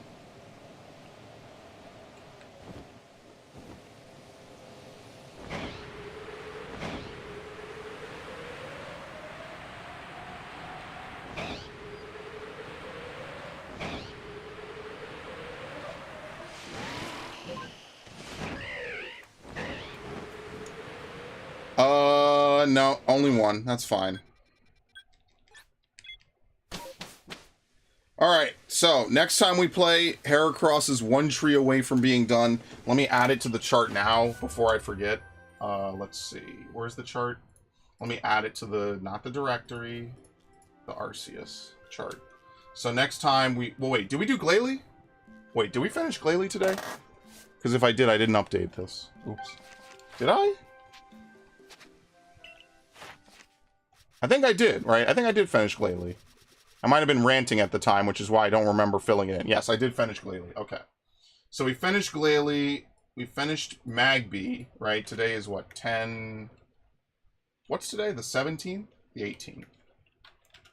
So next time around we do Goodra. I'm sorry, Heracross. We do Goodra. We can also do Wormadam. Wormadam. And then what else do we have? Let's fill in these two because we finished them. Electabuzz.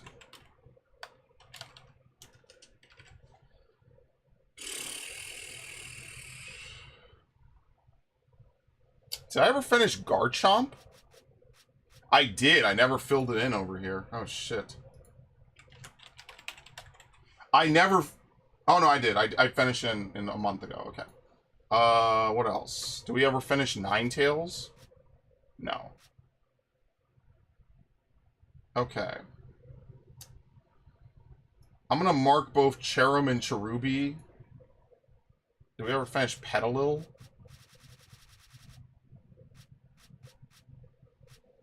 Where the fuck is it? There it is. Yes. I never marked it correctly. I've not done a great job of keeping up to date with this, unfortunately. I think Elekid can also get marked as well. Right? And then the rest of this is pretty much open-ended, right? So, it's been pretty productive, I'd say. Like I said, evolutions and legendaries are probably going to be the last thing. I might not even do the legendaries, just because of the amount of sheer work that will require for basically nothing. So next time we have our couple of Pokemon that we'll swing into. We are currently sitting at a grand total. Today is Wednesday the 18th. Not August, Wednesday. I'm sorry, October. We are sitting at a grand total of 54.96% of the decks completed in total, including legendaries. So that's very nice. I can't believe we crossed over the 50% threshold and I didn't even notice. You know why? It's because we did 4 Pokemon that day. So yeah, that's 133 Pokemon decks perfected, which is pretty nice, so. Alright. Thank you all who showed up. Much appreciated. I'm gonna go chill now. I'm gonna go get something to eat. Gonna go rest my voice a bit, try to play a little bit of Spider-Man. Tomorrow we'll stream Final Fantasy IV. Save before I quit. And very nice. Alright. So thank you all for showing up. Ash, DJ, Retro, Ben, Viff, Yormanfen. Ah, my back itches. Always appreciate it. I hope you all have a wonderful... Enjoy your... Oh, no. No! No!